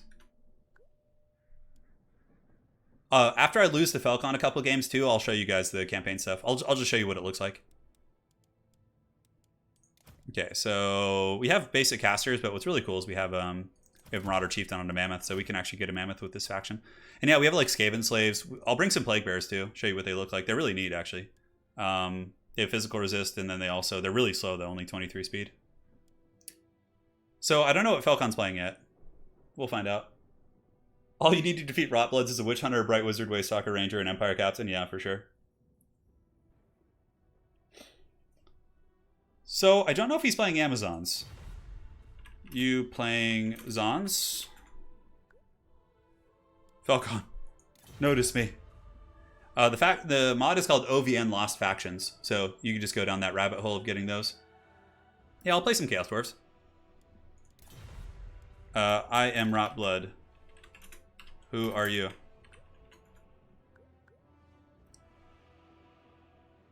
Yeah, because we haven't shown you guys the Rotblood faction. Albion or Araby? I can't... Yeah, we'll see. Yeah, he'll play Albion. This will be a good matchup. All right, so we got you. We'll get the Blightstormer. I want to show you guys that new caster. He's really cool. All right, that looks fine. So yeah, this guy has a really cool model. He's super expensive though. I don't think it's worth it, but I'm just going to bring it to show you. On top of that, let's get a couple of the Plague Bearers. We can get some Skaven Slave chaff just to like take a beating. I don't even know what Albion brings really. I'm trying to like most of the roster is very vanilla. There's not a lot of new stuff on this one, but it's still pretty cool. He's got like pretty good cavalry too. I have Rat Ogres though, which is pretty badass. Okay, I can kind of play this like Warriors of Chaos actually. Yeah, so the Rotblood Marauder Chieftain has a Mammoth, which is quite cool. Okay, so we got those guys, we got them. I don't really have much to deal with like Falcon's mobility, because his faction is actually rather quick. Like, what missiles do I have? I think I have Skaven Slave Slingers. Do I? No, just Javelins, okay. I really just want to show you guys the Plague Bearers. That's like the main reason I picked this faction, and the Blightstormer. Okay. Yeah. I mean, I could go like basic KL Sword. I don't think they have anything super neat, though. And I already have a caster here with my Blightstormer, so... triple Plague Bearer should be good. We got double spawn, triple spawn even. We got Skaven Slave Spears to just eat the buff, eat the harass here. Get a couple Marauder Horsemen, I suppose. Ready. Good luck, have fun. So this is like, yeah, this is like the Vermintide army, basically. For the map, let's just go on, doesn't really matter too much. The battle for the Eternal Tides. Yeah, it's fine. Cool. Yeah, Albion is basically a Celt faction, yeah. They're really cool. I mean, Forsaken against, Yeah, I'm bringing the Plague Bears. They're elite. They cost 1,200 gold. You can see these Nurgle demons. Yeah, they did a really good job modding those guys in. Also, I want to show you guys the Blightstormer. He's really cool. Super overpriced. Like, you're just getting some shitty caster with Skaven lore for, like, you know, that would normally cost a Plague Priest like 600. So I'm paying like a huge price premium for that guy, but it's whatever. Who cares? Does he have any like good items or anything? No, he doesn't. Yeah. Yeah, I'm playing a Nurgle army right now. So let me go ahead and reset the scores and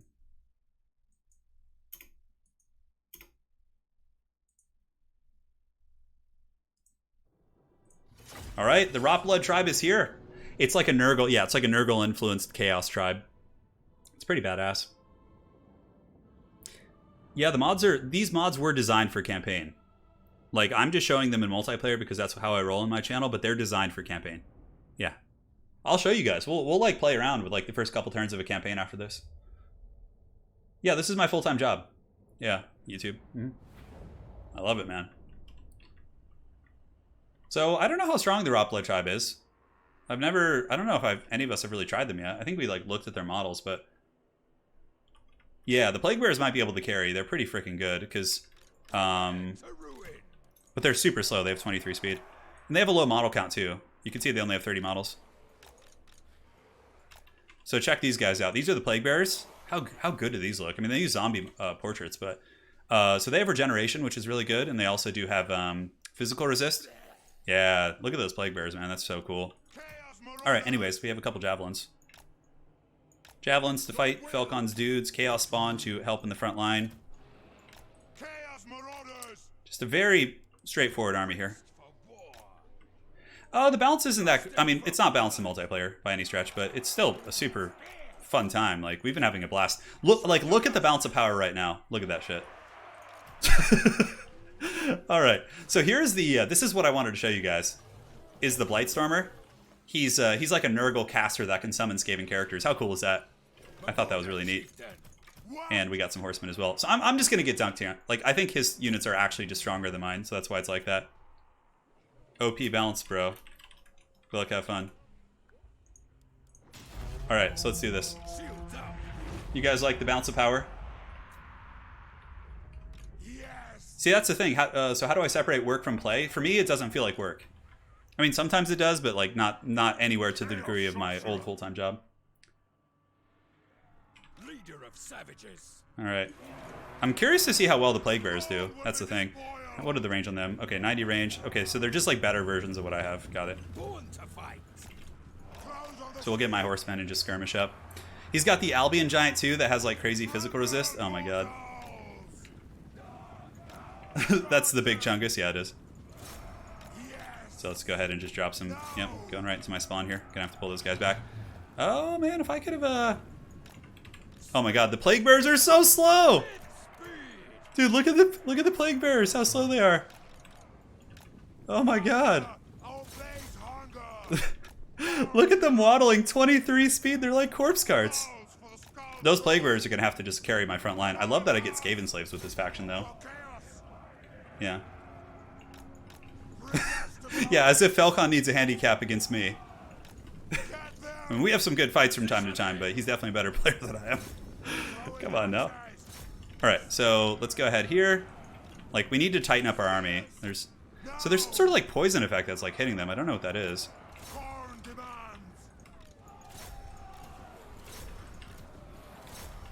So let's just let the Skaven slaves take that like champs. Spawn can come up now. Did I just totally forget about the spawn? It's okay. What is that, like a Flock of Doom or something? Okay, shit. Well. Alright, so let's go ahead and get him over here. Plague Bears appear to be holding pretty well in the front. My Blightstormer is a little bit crumped in the battle line, so let's go ahead and summon some Plague Monks here if we can. And now the spawn need to rush in. So we'll get one unit to spawn over here, and the other one can come in and fight in the front line. Oh my god, my blight dude is just getting karate shot by that giant. Oh, he just breaks? Okay, shit. Well then.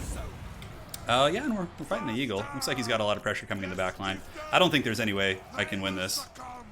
Yeah, the Plague Bears are still fighting. We get the Mammoth in there, which is good. We'll go after his caster. So yeah, this is just not balanced at all here, dudes. Oh my god. Let's just summon some rats. Oh, it's so bad. Go, Mammoth. Oh man, the mammoth is like trapped. How are the plague bearers doing? Are they getting kills? Oh my god, the plague bearers are even losing to berserkers. Okay, so they're definitely not super well done there. Those guys in terms of fighting this Albion army. Go mammoth, get away. We can go ahead and go after you guys in skirmish mode. At least the spawn are still fighting. Yeah, spawn are the one thing that's doing very well for me here. Plague bearers are 32 kills. Okay, they actually, the Woad Raiders beat them. Yeah. GG, dude. There's absolutely no way I can win this. Yeah. That's so bad. Look at the plague bearers here, though. They're pretty cool looking, man. Yeah, Woad Raiders are like berserkers, yeah, more or less. So we could just step out of that game. I got my plague monk summons, which is cool. Let's get those guys back. GG. Yeah, that one's pretty over. So that's like, I think that faction is, I don't know if they even have their own campaign. Yeah, that one's pretty bad. Yeah, the plague bearers are pretty bad considering the low model count. They are so bad, Jesus. All right. So this time I shall play. And you thought Amazons are OP. Okay, go for it. So Amazons here. How do we want to go? Go Amazons first, so we can show different. So this game, what do you guys want to see?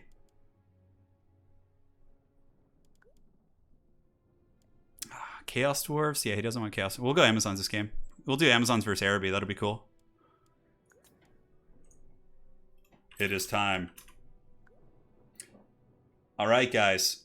You ready for this glorious battle of battles? Amazons versus Araby here. We could do Amber Bow. No. There's so many weird maps here.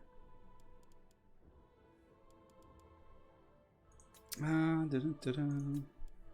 did Castle Drakenhof. Central Chaos Waste is fine. We can do this one. So, the Lord for the Golden Scimitar is the Golden Magus. He's got a Mortis Engine skiff, which is hilarious. So for him, we're just going to bring the abilities and the crab summon. Man, that's so expensive, though, is the thing. Is it worth it? I mean, Falcon usually brings a ton of infantry with that faction, so I think it is. He has, like, Lore of Fire and Lore of Heavens. We got to get rid of some of the passives, too. Yeah, and he can summon a Djinn as well. Falcon's, like, looking at my Lord right now. Get out of here. Get out of here, dude. Okay, so... Or do I want to... What are the other options here? So we have these guys. These guys have some, like, Eagle Lady. Oh, and she's got a bow.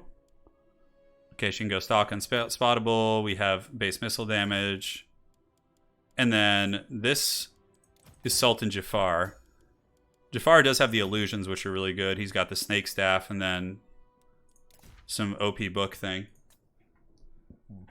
Yeah, we'll do the... I want to show you guys this. I know it's not the best, but... We'll do it anyways. Okay, there you go. Very good. So now we need to bring this guy. He's super strong. He's got the Mirage, and then the other snare is really good too. Quicksand, yeah. So this is like the lore of magic that they have, which I think is really good. We can bring him the Djinn Vessel as well. What else do I want to bring? I mean, we could just bring you, but for him, we can just bring no abilities. Because bringing these guys to some of the Djinns is definitely pretty good. Yeah. All right, so for infantry against Amazons, I guess, I don't even know what he's going to bring. Probably going for like Dervishers will be good. They're really solid. Anti-infantry AP and also Unbreakable. Yeah, I think that would be nice. Considering Falcon's playstyle too, he likes to swarm pretty hard. I think the Flying Beasties are always quite good. I'm not going to bring the Genie that... yeah, and we have the cheap Camel Riders too, the Camel Lancers. They could actually be pretty good against some of Falcon's swarming. I'm not a big fan of the Heavy Cav here. We do have the Camel Jezzail Riders, which are pretty fun, but they're really, really overpriced. I think we could even go for like some sort of an aggressive build here. Any other infantry we want? I guess just Spear Militia. Cool. Arabian Knights. Yeah, the thing is none of them have good AP. Granted, Amazons aren't super armored aside from their lords, so... Yeah, you can see we can bring a Giant. He doesn't have anything unique, really. We have the Genie as well, who can cast some like bound spells, which is really badass. Flying Carpets, you guys have already seen them. They're not going to be good against these guys. Although we'll bring mean, they do have really good range in skirmishing. We could bring them to like fight his skirmishers here. So we'll bring the Manticore characters because they're just really strong. And then we can bring... I mean, I feel like we have enough anti-infantry, so we don't really need more, in my opinion. We'll bring one more flying carpet. And do we have enough for any infantry? Yeah, we do. Almost ready. So he's completely stripped down. What does this do? Imbues magic damage? Yeah, we don't care about that. Cool. All right, let's do it. It's not. It's not that I'm looking for AP with the what's it called? The dervishes. I just want unbreakable troops in the front line. Elephants, I don't think they're going to be good because Felcon will bring the matriarch. She's the lady riding the Carnosaur, and she'll destroy the elephants. So, you know, I'm trying to like scheme it here. Yeah.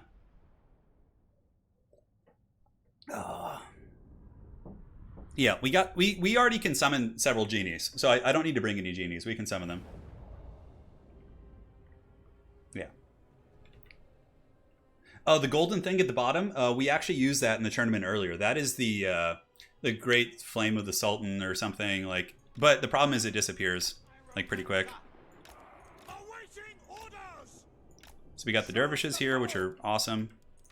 We have our carpet riders, but check this out. This is the reason why I wanted to bring this. So this is my legendary lord. It's a Mortis engine. So he has a Mortis engine effect. He also causes miscast chance on enemies and gives ward save to all nearby allies. Really, really good for sure. Double fireball manticores up here. We put the dudes in the front. These are our slaves. Just gonna go take a beating. Spears can just be ready to help deal with the cat fights. We can pull some back in reserve. If he goes infantry heavy, we should be okay. We should probably actually keep a tighter lock on things since we don't have like great battlefield control. I guess we got the camel riders and things like that. Yeah, the Jazales are really cool. We have the flying carpets. We also have the camel lancers. They're just like really cheap camel calf. These guys are pretty awesome too. And now we have our genie carriers, so they're just going to be hanging out in the front line as well. So they're just there to summon the genies, which is quite awesome. Carpets can be in 3, and then we got 4 and 5. Boom, boom. Good luck, have fun. Oh no, he brought pterodons to hunt my carpets. I don't like this. No. So let's actually like turn up here a little bit. I don't want to get like surrounded as easily, so I'm going to try to take the angle here on this map. Good luck, Falcon. Look, the bounce power is even. That's great. Yeah. Let's see how terrifying my carpets can be. Yeah, they got 175 range, which is quite cool. So, like, you can get some really good, like, counter skirmishing on this. Yeah, this is modded. I'm playing Araby against Falcon's, something or other. Yeah, so we have a flying battle, but I have those 2 Manticore things, so I'm not too concerned. I think I still win the flying battle. Yeah, so let's just start shooting at these Pterodon Riders. Is there anything I want to fireball here? Dude, it's so scary playing against Falcon's Lizardmen as is, right? And then, like, you just, you know. It's just a nightmare, dude. Those Kolkin Rider guys are just really, really strong, too. Yeah, you can see they're already dropping some shots on me here. Start moving up. Camels, camels. The dreaded carpet skirmish. Okay, looks like the fireballs both missed, which is unfortunate. Oh, yeah. Let's get it going, dudes. I don't even know where to go with these guys. I forget how good they are in melee. We can just start pressing here. Flying carpets, let's pull back. Let's get you beasties getting ready to party. We can summon our genies here in a second. So we'll summon one genie at a time.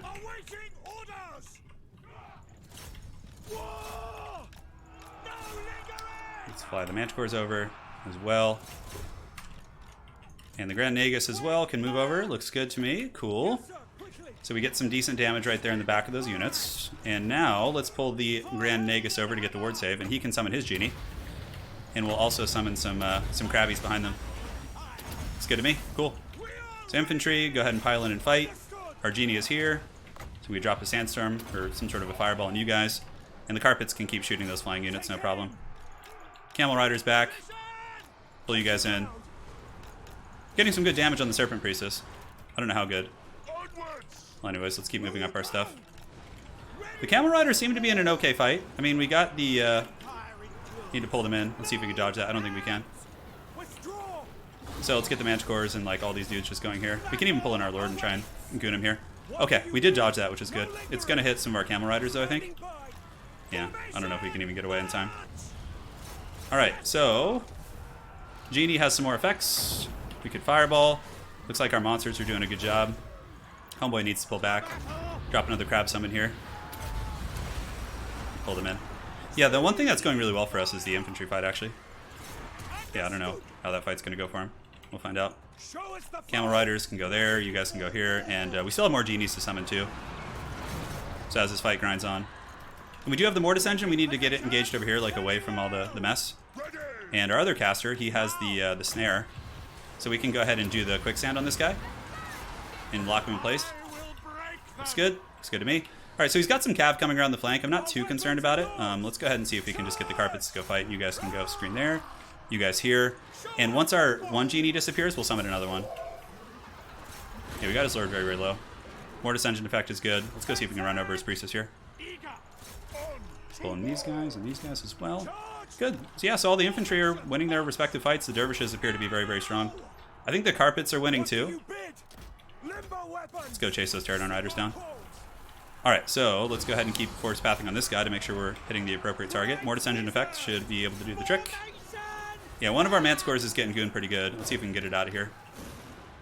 Yeah, he's like rampaging over here, which sucks. We have another Sandstorm too, which is awesome. Let's see if we can drop it right there on top of all of his units. So let's chill here for a second. Let's drop a Fireball. And then you can drop a Fireball as well into this character. It's not going to do a whole lot against such things, though. Okay, so we broke that whole pocket over there. We were able to break with our Grand Nagus. Or Magus. Sorry, I'm so used to Star Trek these days. Let's keep swarming in here. And you guys can go here. Cool. So now we can swarm in and go after Homeboy. Oh, he summoned Ripperdactyls. That's pretty good. But the thing is we also do have our own summons. So let's go ahead and summon our illusions right here. So you'll see the illusions will block his spheres from coming in. And yeah, let's just keep grinding it out here, man.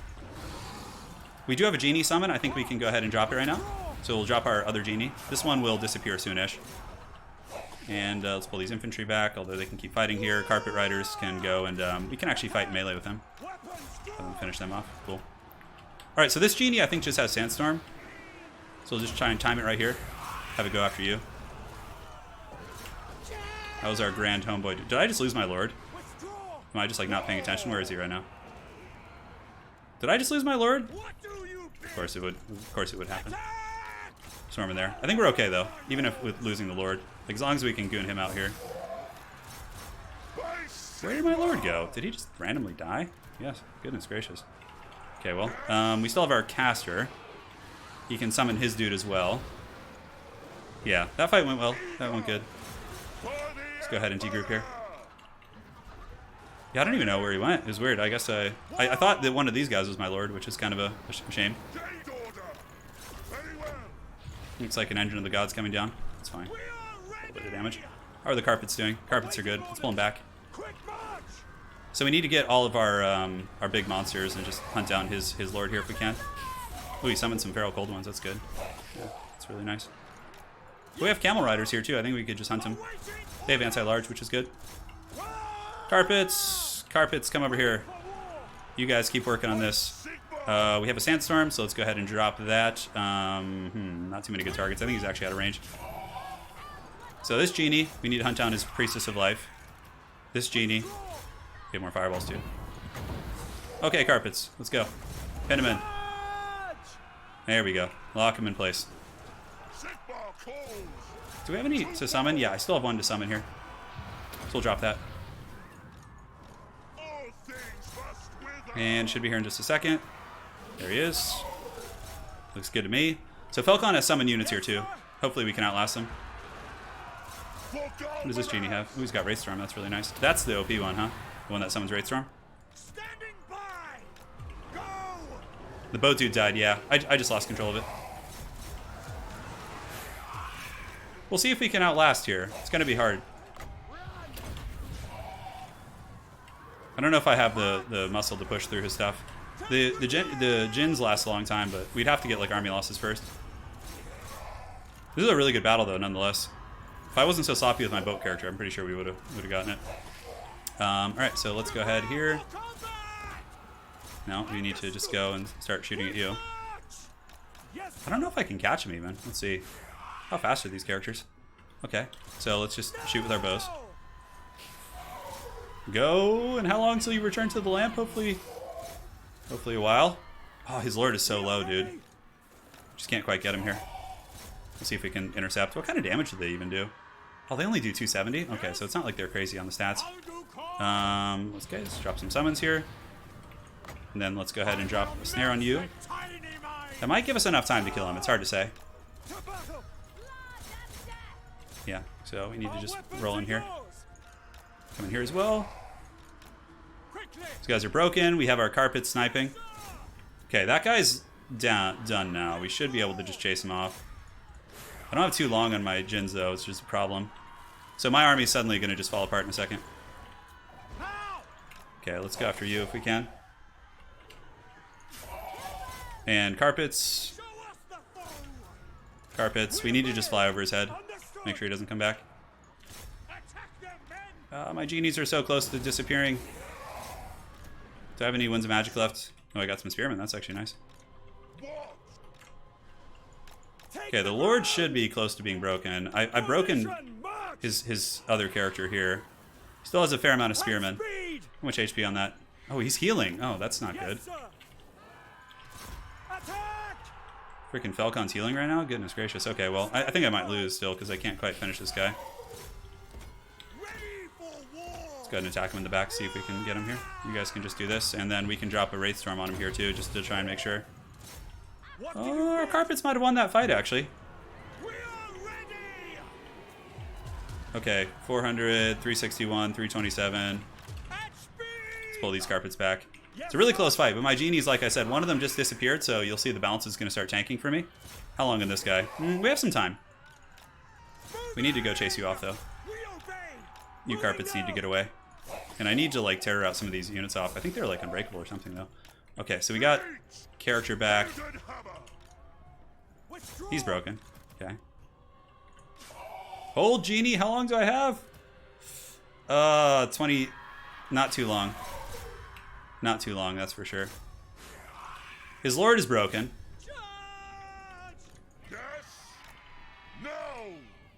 Okay, so we just fight here.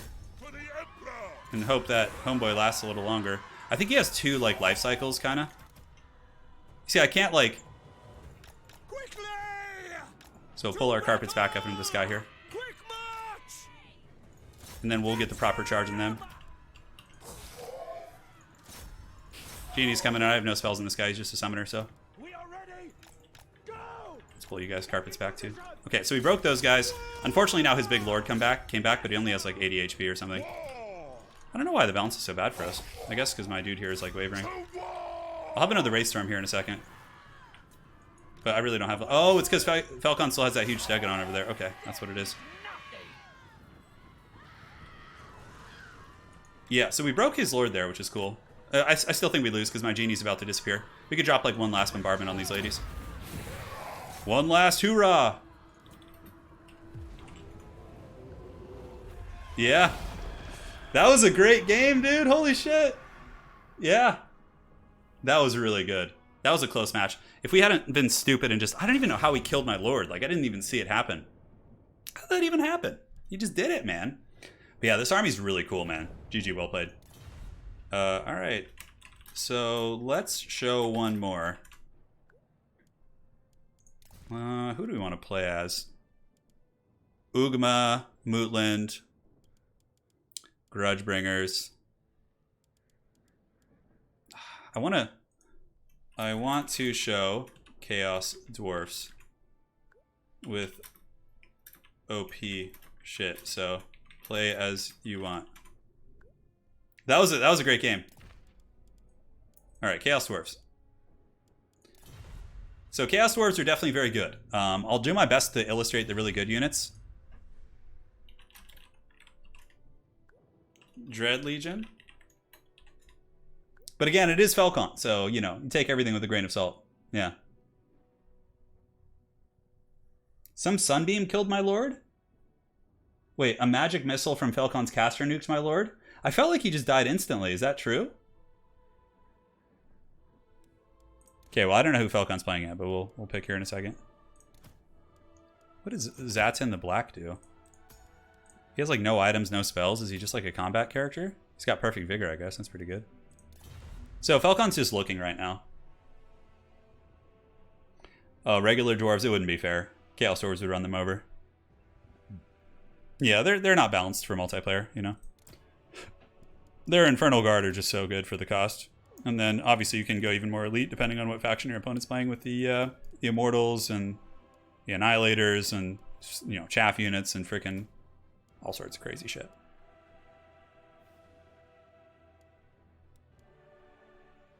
So we'll see what happens. This will be the last one on the stream, though. And then hopefully you guys enjoyed this. If it's something you guys enjoy, do drop a like, and it's a way of letting me know that you guys want to see it again. Next time, I'll find a way to add Kislev and a couple other factions in, just so there's more diversity. Is he playing those guys? I don't know who Falcon's playing. I definitely like Rykart the Unbreakable. It's pretty cool having a Centaur Lord, though. Like, they have, yeah, Bull Centaur. He's really cheap. He only costs 962. He's really fast, and he's got some decent stats. I think Rykart is probably still the best bet, but against Falcon, maybe this guy's better. I don't know. Hard to say. Like, this guy is so, like, basically just Ungrim. Draz Hoeth does have Lore of Fire, but he's kind of, like, buggy. Yeah, I haven't heard from Falcon yet as to who he's playing. So once we figure that out, we'll go. It's a campaign mod, yeah, for sure. We're going to be doing a regular head-to-head this week. I'll be, sometime this week, I'll probably be playing with King of the Dead. Because the last one he fixed his loading issue, so we should be good from there.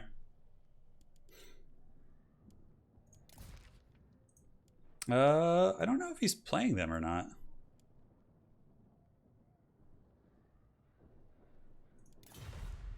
Is he? I mean, I guess I'll just assume he is. He's probably just not checking his text. So if he's playing them, probably, we could bring a Sorceress. Can I go on a freaking Manticore? Ooh, look at that. Oh, a Lamasu. That's cool. Oh, but he loses his spells? Huh, that's interesting. So, Flamestorm and Enfeebling Foe, and then, what can I do? Okay. Okay, that's cool. I'm just, like, checking out what all these characters do here. So if he's playing them, I mean, I think they have some armored troops in the front line, so just going Infernal Guard with Fireglaves is probably fine. These are, like, the baseline Longbeards. They're really good. 100 armor, great leadership. They do the trick. But the most OP units, hands down, are the Annihilators. So if we really want to show you the true power, we got to bring some of those. Bull Centaurs, Bahal are really good. Yeah, the artillery. Yeah, we'll bring the Iron Demon War Engine. We'll show you guys, like, all the dirty. It's like a shotgun.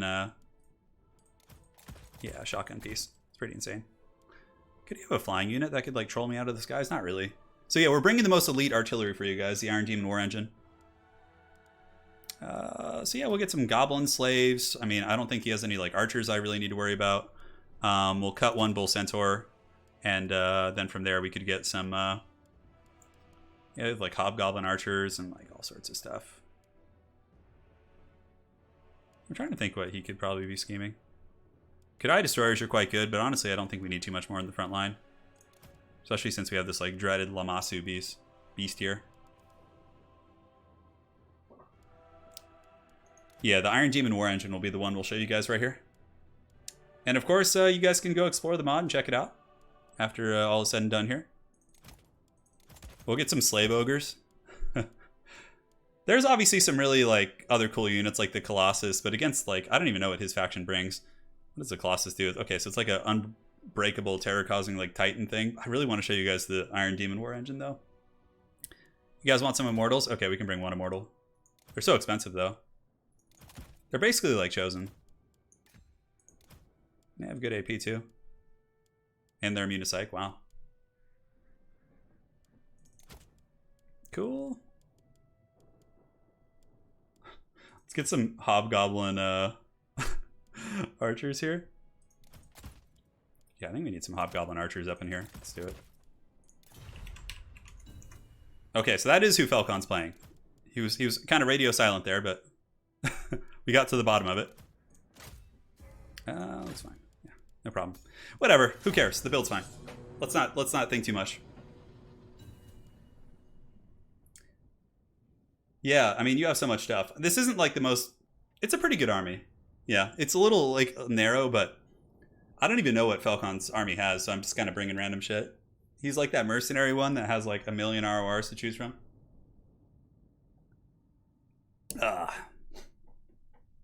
Hobgoblins. Yeah, the expanded roster Chaos Dwarves plus Chaos Dwarves OVN. Yeah, there's 2 of them there. The Immortals, I'm excited to try them out. I haven't really seen them fight. I think they just basically look like mini Chosen. But the most OP thing is the shotgun tank. That thing is just obscene. You'll see it in a second.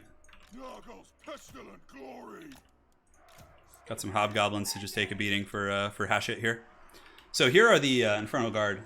They're really cool. Check these guys out. So these are the Infernal Guard with Fireglaves, and these are the Immortals. These are like the elite of the elite for the Chaos Dwarfs. We have our Flying Caster. He's up on his Lamassu here. So he's got a Breath Attack or a Magic Missile, it looks like, and then also a Dark Fire of Chaos. I was supposed to have some summoning ability, but I guess he doesn't get it, so we'll just not have it then. 4 and 5. Boom, boom. And then we have our Hobgoblin Wolf Rider Archers. Let's see what they look like. Yeah, they're just basically Wolf Rider Archers. It's fine. Alright, so let's do this. Let's do this. Let's go get the shotgun tank. OP Centaurs to defend our flanks. And Wolf Riders to do it. He says he has a plan for Chaos Dwarves, and, you know, Falcon is one to scheme and come up with a good plan here. So, you know, maybe let's start here. He probably has that freaking cannon that's just, like, insanely good. Yeah, that's what Falcon's using. I knew it.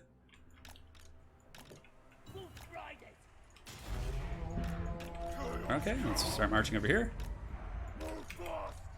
So we can move this back. Let's move out the main force. Yeah, so what does he have here? A bunch of Hellblaster volley guns? Oh, that's so funny. Okay. I don't know what, a bunch of cav or something? That's actually a pretty good plan for the Chaos Dwarves.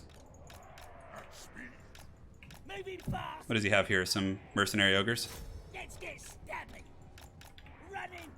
We'll do a little bit of poke. So what does he have here? He's got, yeah, all his like different cav units and things like that. Okay. Okay, so let's see how long the range is on this.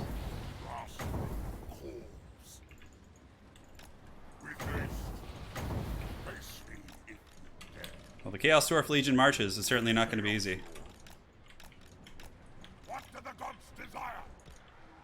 Okay, so we haven't done our Sorcerer's Breath yet. Looks like it's coming right now. Let's cast it, or maybe it just doesn't work, who knows. Okay, looks like that ability just doesn't work, that's too bad. Let's try this one.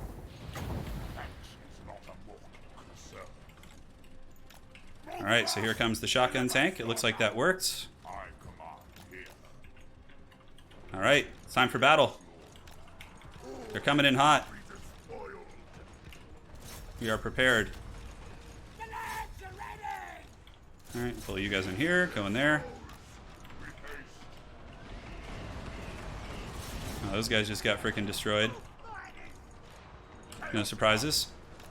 We get the Centaur countercharge. We definitely got the better engagement there.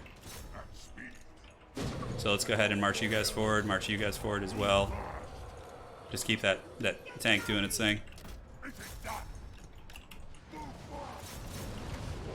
Arcane Conduit. Where are my other Centaurs? Okay, they're there. Cool. Yeah, we shut that down for quite some time, which is good. Yeah, the steam tank should be there to kind of hold, and we can even pull some of these guys in. Hellblaster Volley Gun's kind of a cool answer against him, though.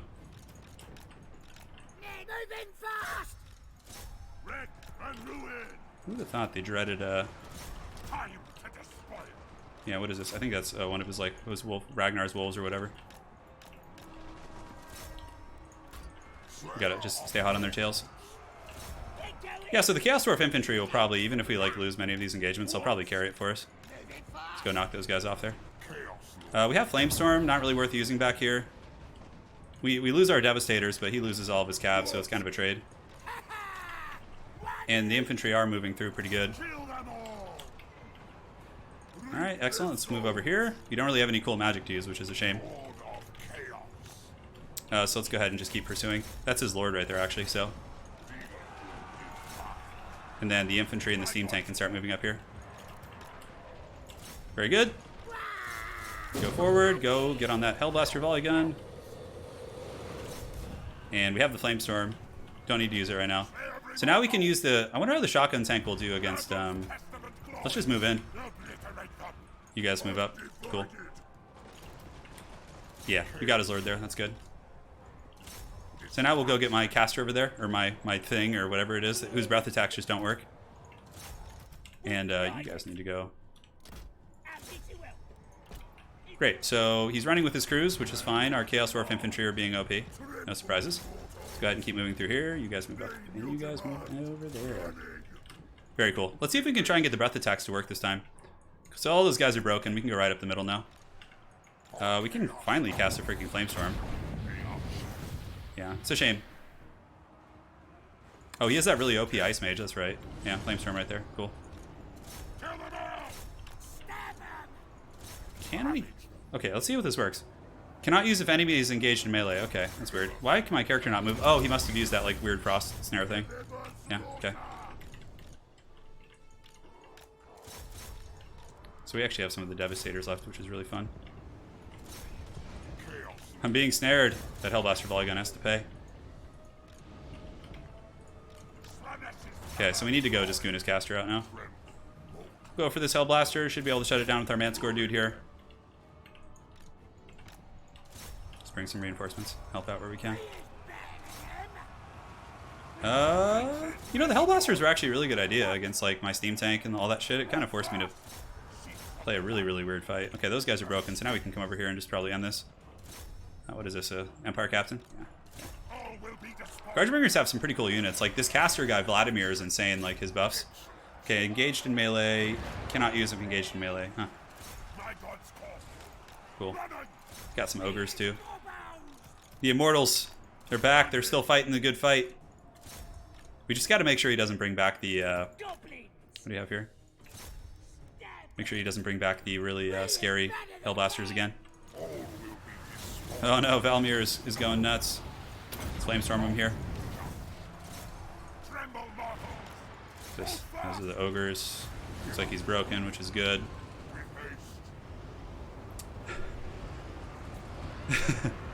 Yeah, Bloodthirster or something. Falcon's playing a mercenary faction. That was a good fight. His build was really clever. Like, if Chaos Dwarves weren't so OP, I think he would have been in good shape. I mean, but you can see some of the things are still bugged with Chaos Dwarves, so... Yeah, but I used my breath attacks in the beginning and they just didn't work. I tried to snipe his Hellstorms with them and it just wasn't a thing.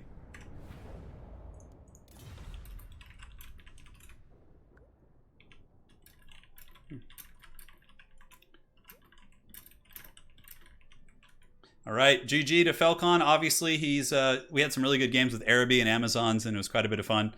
Hom 3. Chaos Dwarves are really OP, guys. I didn't like outplay him there. Like, it's just Chaos Dwarves. They're just so good. Yeah. So now, guys, if we show you, we'll go to campaigns. And you can see we have the Althran Storm Riders, so they have their own faction, the Citadel of Dusk. We also have the Amazons, so you can see the Amazon faction. They start over here in the Creeping Jungle, but of course have all their own goodies. Enables lightning strike battles, range on their infantry. No peace, just war with Norscan factions, because I guess they hate barbarians. That's kind of interesting. We have the Dread King. So the Dread King obviously starts at the Great Mortis Delta. You guys have seen that, the Pyramid of Nagash. And it's like a Vampire Count, Tomb King hybrid faction. We have the Mootland, and this one is actually one that looks really alluring to me. Your spells worked? Okay, they did. No worries. Thanks for letting me know. I was too caught up in microing. But yeah, this is the Grudgebringers, so this is the Mercenary. You are a roving camp, which grows with mercenary reputation. Seems like fun. Yeah, and then you have the 3 Araby factions, so Araby, Ash River, and then this one starts near the Vampire Coast. Oh, wow. That's kind of cool. Yeah, and you're friends with the Pirates of Sartosa. It just had a graphic, a buggy graphic. Okay, got it. Chaos Dwarves start down by Emmerich, it looks like. Hard to tell. And there's also a couple other ones that aren't in multiplayer, like the Blood Dragons. You can play the, you know, they have like dismounted Blood Knights and like all sorts of stuff. Chief Ugma does not pay additional army upkeep, can only enter into diplomacy with Chaos, Public Order. He benefits from all... Okay, he's like a river troll. Yeah. So there's like tons. There's like tons of cool ones to try. Yeah, I'm curious about what these guys look like. Blood Dragons, huh? Yeah, and Araby actually has some cool mechanics. Let me load it and show you guys real quick. So this will be the last thing we'll do on stream. We're not going to really play anything. We're just going to show you. It's like a neat loading screen and stuff. Yeah, this is a mod. I don't normally cover modded content. But, you know, since we had the opportunity to do multiplayer today, I was kind of like, hey, you know, let's do a multiplayer event with some mods and, you know, just have a goofy time. Because it's really, like, neat to see, like, many of our beloved things, you know, with the new filter on it. Yeah, dude, Falcon, and he's now in chat if you guys have any questions. He's... Like, seeing Falcon have a faction that has lizardmen and elves on it is a terrifying prospect. If they ever, like, actually added that, dude, oh my god. Yeah. Yeah, well played, Falcon. I don't think Falcon lost any games today in the actual tournament. Our Araby versus Amazon game was super epic, too. That was a really good one. Falcon, how did you kill my guy on the boat? I felt like he just died in one shot. Did you have some, like, really OP thing that just blasted him or something? Yeah, a Grudgebringer stream sounds like a plan, yeah. Maybe so. Maybe so. Maybe I'll do one. I don't know. The mercenary thing I think is quite neat. Yeah, you can play as Chaos Dwarves in campaign. It's modded, of course. I don't have any special early access to like Warhammer 3 or anything, but you know. Yeah, it takes a while to load in with all the mods. I think like all the mods tank my FPS a little bit. Yeah, so let's check this out. Araby's campaign is really cool. So check it out. So you start with Sultan Jafar. Yeah, Unbridled Ambition. They also have a slave culture as well, just like Dark Elves. You can see he's got all his own unique abilities up here. He's got some really cool spells too. He's insanely good in campaign because you start with Penumbral Pendulum and yeah, getting that like early, like right away is so powerful. He's got his camel mount. He's got a royal elephant he can ride. Conspirator of Evil. Look at this. So his unique trait actually, yeah. Look at that. Isn't that cool? He gets like bonuses with Skaven, Chaos, and Norska. That's really fun. The Will of Jafar. Ooh. He's got his quest battles and stuff. Yeah, so with this, like, you have the, obviously this, same as Dark Elves, but you have the Grand Bazaar. So, like, just like the Dwarves, you can just pay for things. So, yeah, you can, like, buy these, like, items on the Grand Bazaar for, like, gold. And, oh, what does this do? Passive, ambush, defense chance. There's a lot of really good things. And as far as like the tech tree goes, yeah, you can see pretty similar to other campaigns. So yeah, it's like a fully fleshed out campaign here. Actually, I'm curious what the Chaos Dwarf one looks like. Araby has a pretty fun starting location. It would be really fun to do like a head-to-head campaign with this mod. Like we could do like Araby versus like the Dread King Legion or something. I don't know, maybe we'll do a vote on it, like a modded head-to-head. Oh my god, that'd be absurd. Chaos Dwarves, yeah, we saw how powerful they are. Let's see where they start. Okay, so Falcon says, my mage had a Luminarch shot. It can multi-shot chariots because of the bug. Oh, so my lord just got one-shotted by your character. Okay. Yeah, okay, I was wondering why. Yeah, the genie summons are really strong, but I'm glad you had like something OP on your own end that you could like just one-shot my lord. Because the genie summons are really OP. Yeah. Dude, Falcon is the Dark Lord of the Halflings today. That art actually looks really good. I dig that. Looks fun, but where are the Chaos? Yeah, the Chaos Dwarf campaign's right here. We're going to take a look right now. The thing is, like, I'd like to play a modded campaign, but I don't want to play some campaign that's, like, super OP. That's, like, kind of, like, turns it off for me in campaign. Because it's already easy enough to steamroll the AI on any difficulty once you become very experienced in this game. So it's just kind of, like, I'd want someone who's more balanced, which is tricky. So after the video is posted on YouTube, which it will be in like 2 hours, I'll have a link to all the mods we used. Okay, so you start down here. Yeah. right next to Imric. So you have, oh, look at this. So you can, okay, so you can pay tribute to the Black Fortress, which gives you Infernal Guard. You can do it to the Bull Centaurs, or you can go for like the Ogres and kind of, okay, so you have like these different things you can pay for here. It's like this is like their trait here. You obviously have this. Tech tree is like Chaos, it looks like, but obviously probably, yeah, it's much more well developed than Chaos probably. So yeah, you get like the chaff units, you get like the better stuff as you get a little bit higher. And so, okay, so how it works is you start off as a Chaos Dwarf Overlord, it looks like. Who's just like a basic lord. He's got some like cool traits and everything, but once you pay tribute, let's see. Yeah, check this out. So once you pay tribute, yeah, balance is really difficult. These guys did a great job for sure. You unlock like those legendary lords. You can like develop towards whoever you want. Personally, I think Drazhoath the Ashen would probably be the one I would go for if I were to do a Chaos Dwarf campaign. Kind of a cool start spot. You got some like Chaos Dwarf warriors and, you know, Devastators and other neat units. So that's gonna be it for today. Hopefully you guys enjoyed this tournament. I had an absolute blast, man. That was a really, really fun event. So if you guys want to see more modded tournaments on the channel, things like that, let me know. It's not going to be like a thing I do every week, but like once or twice a month, I'd be down to just like have a Haggard Wild event like we had today. So if you guys enjoyed the event, please do drop a like. And also, if you're not subscribed to the channel, man, come join the party so you can eventually play in these tournaments yourself. And yeah, guys, man, thanks for the huge donations today. There was just so many across the board. It was a real fun event, man. We had donations coming in from Lich109, Jesse, Mark Gillard, Dominic Roy, Clan Scryer, Terrascat, dude, you guys with fat ones, thank you so much. Samuel Christensen, William Lange, Ben Effort, Kevin Robinson, Miguel, Matthias, Lich109, and yeah, Ben, dude, thank you so much. That was a big donation. That's it. Thank you guys. Hopefully you enjoyed. Yeah, these mods are quite a bit of fun for sure. I definitely had a really good time. Big thanks to everyone for playing today. Congratulations to Felcon. Okay, so we didn't look at that one. I'm actually curious about the Rot Blood tribe as well. So we'll fire that up, and then that'll be the last thing we'll do.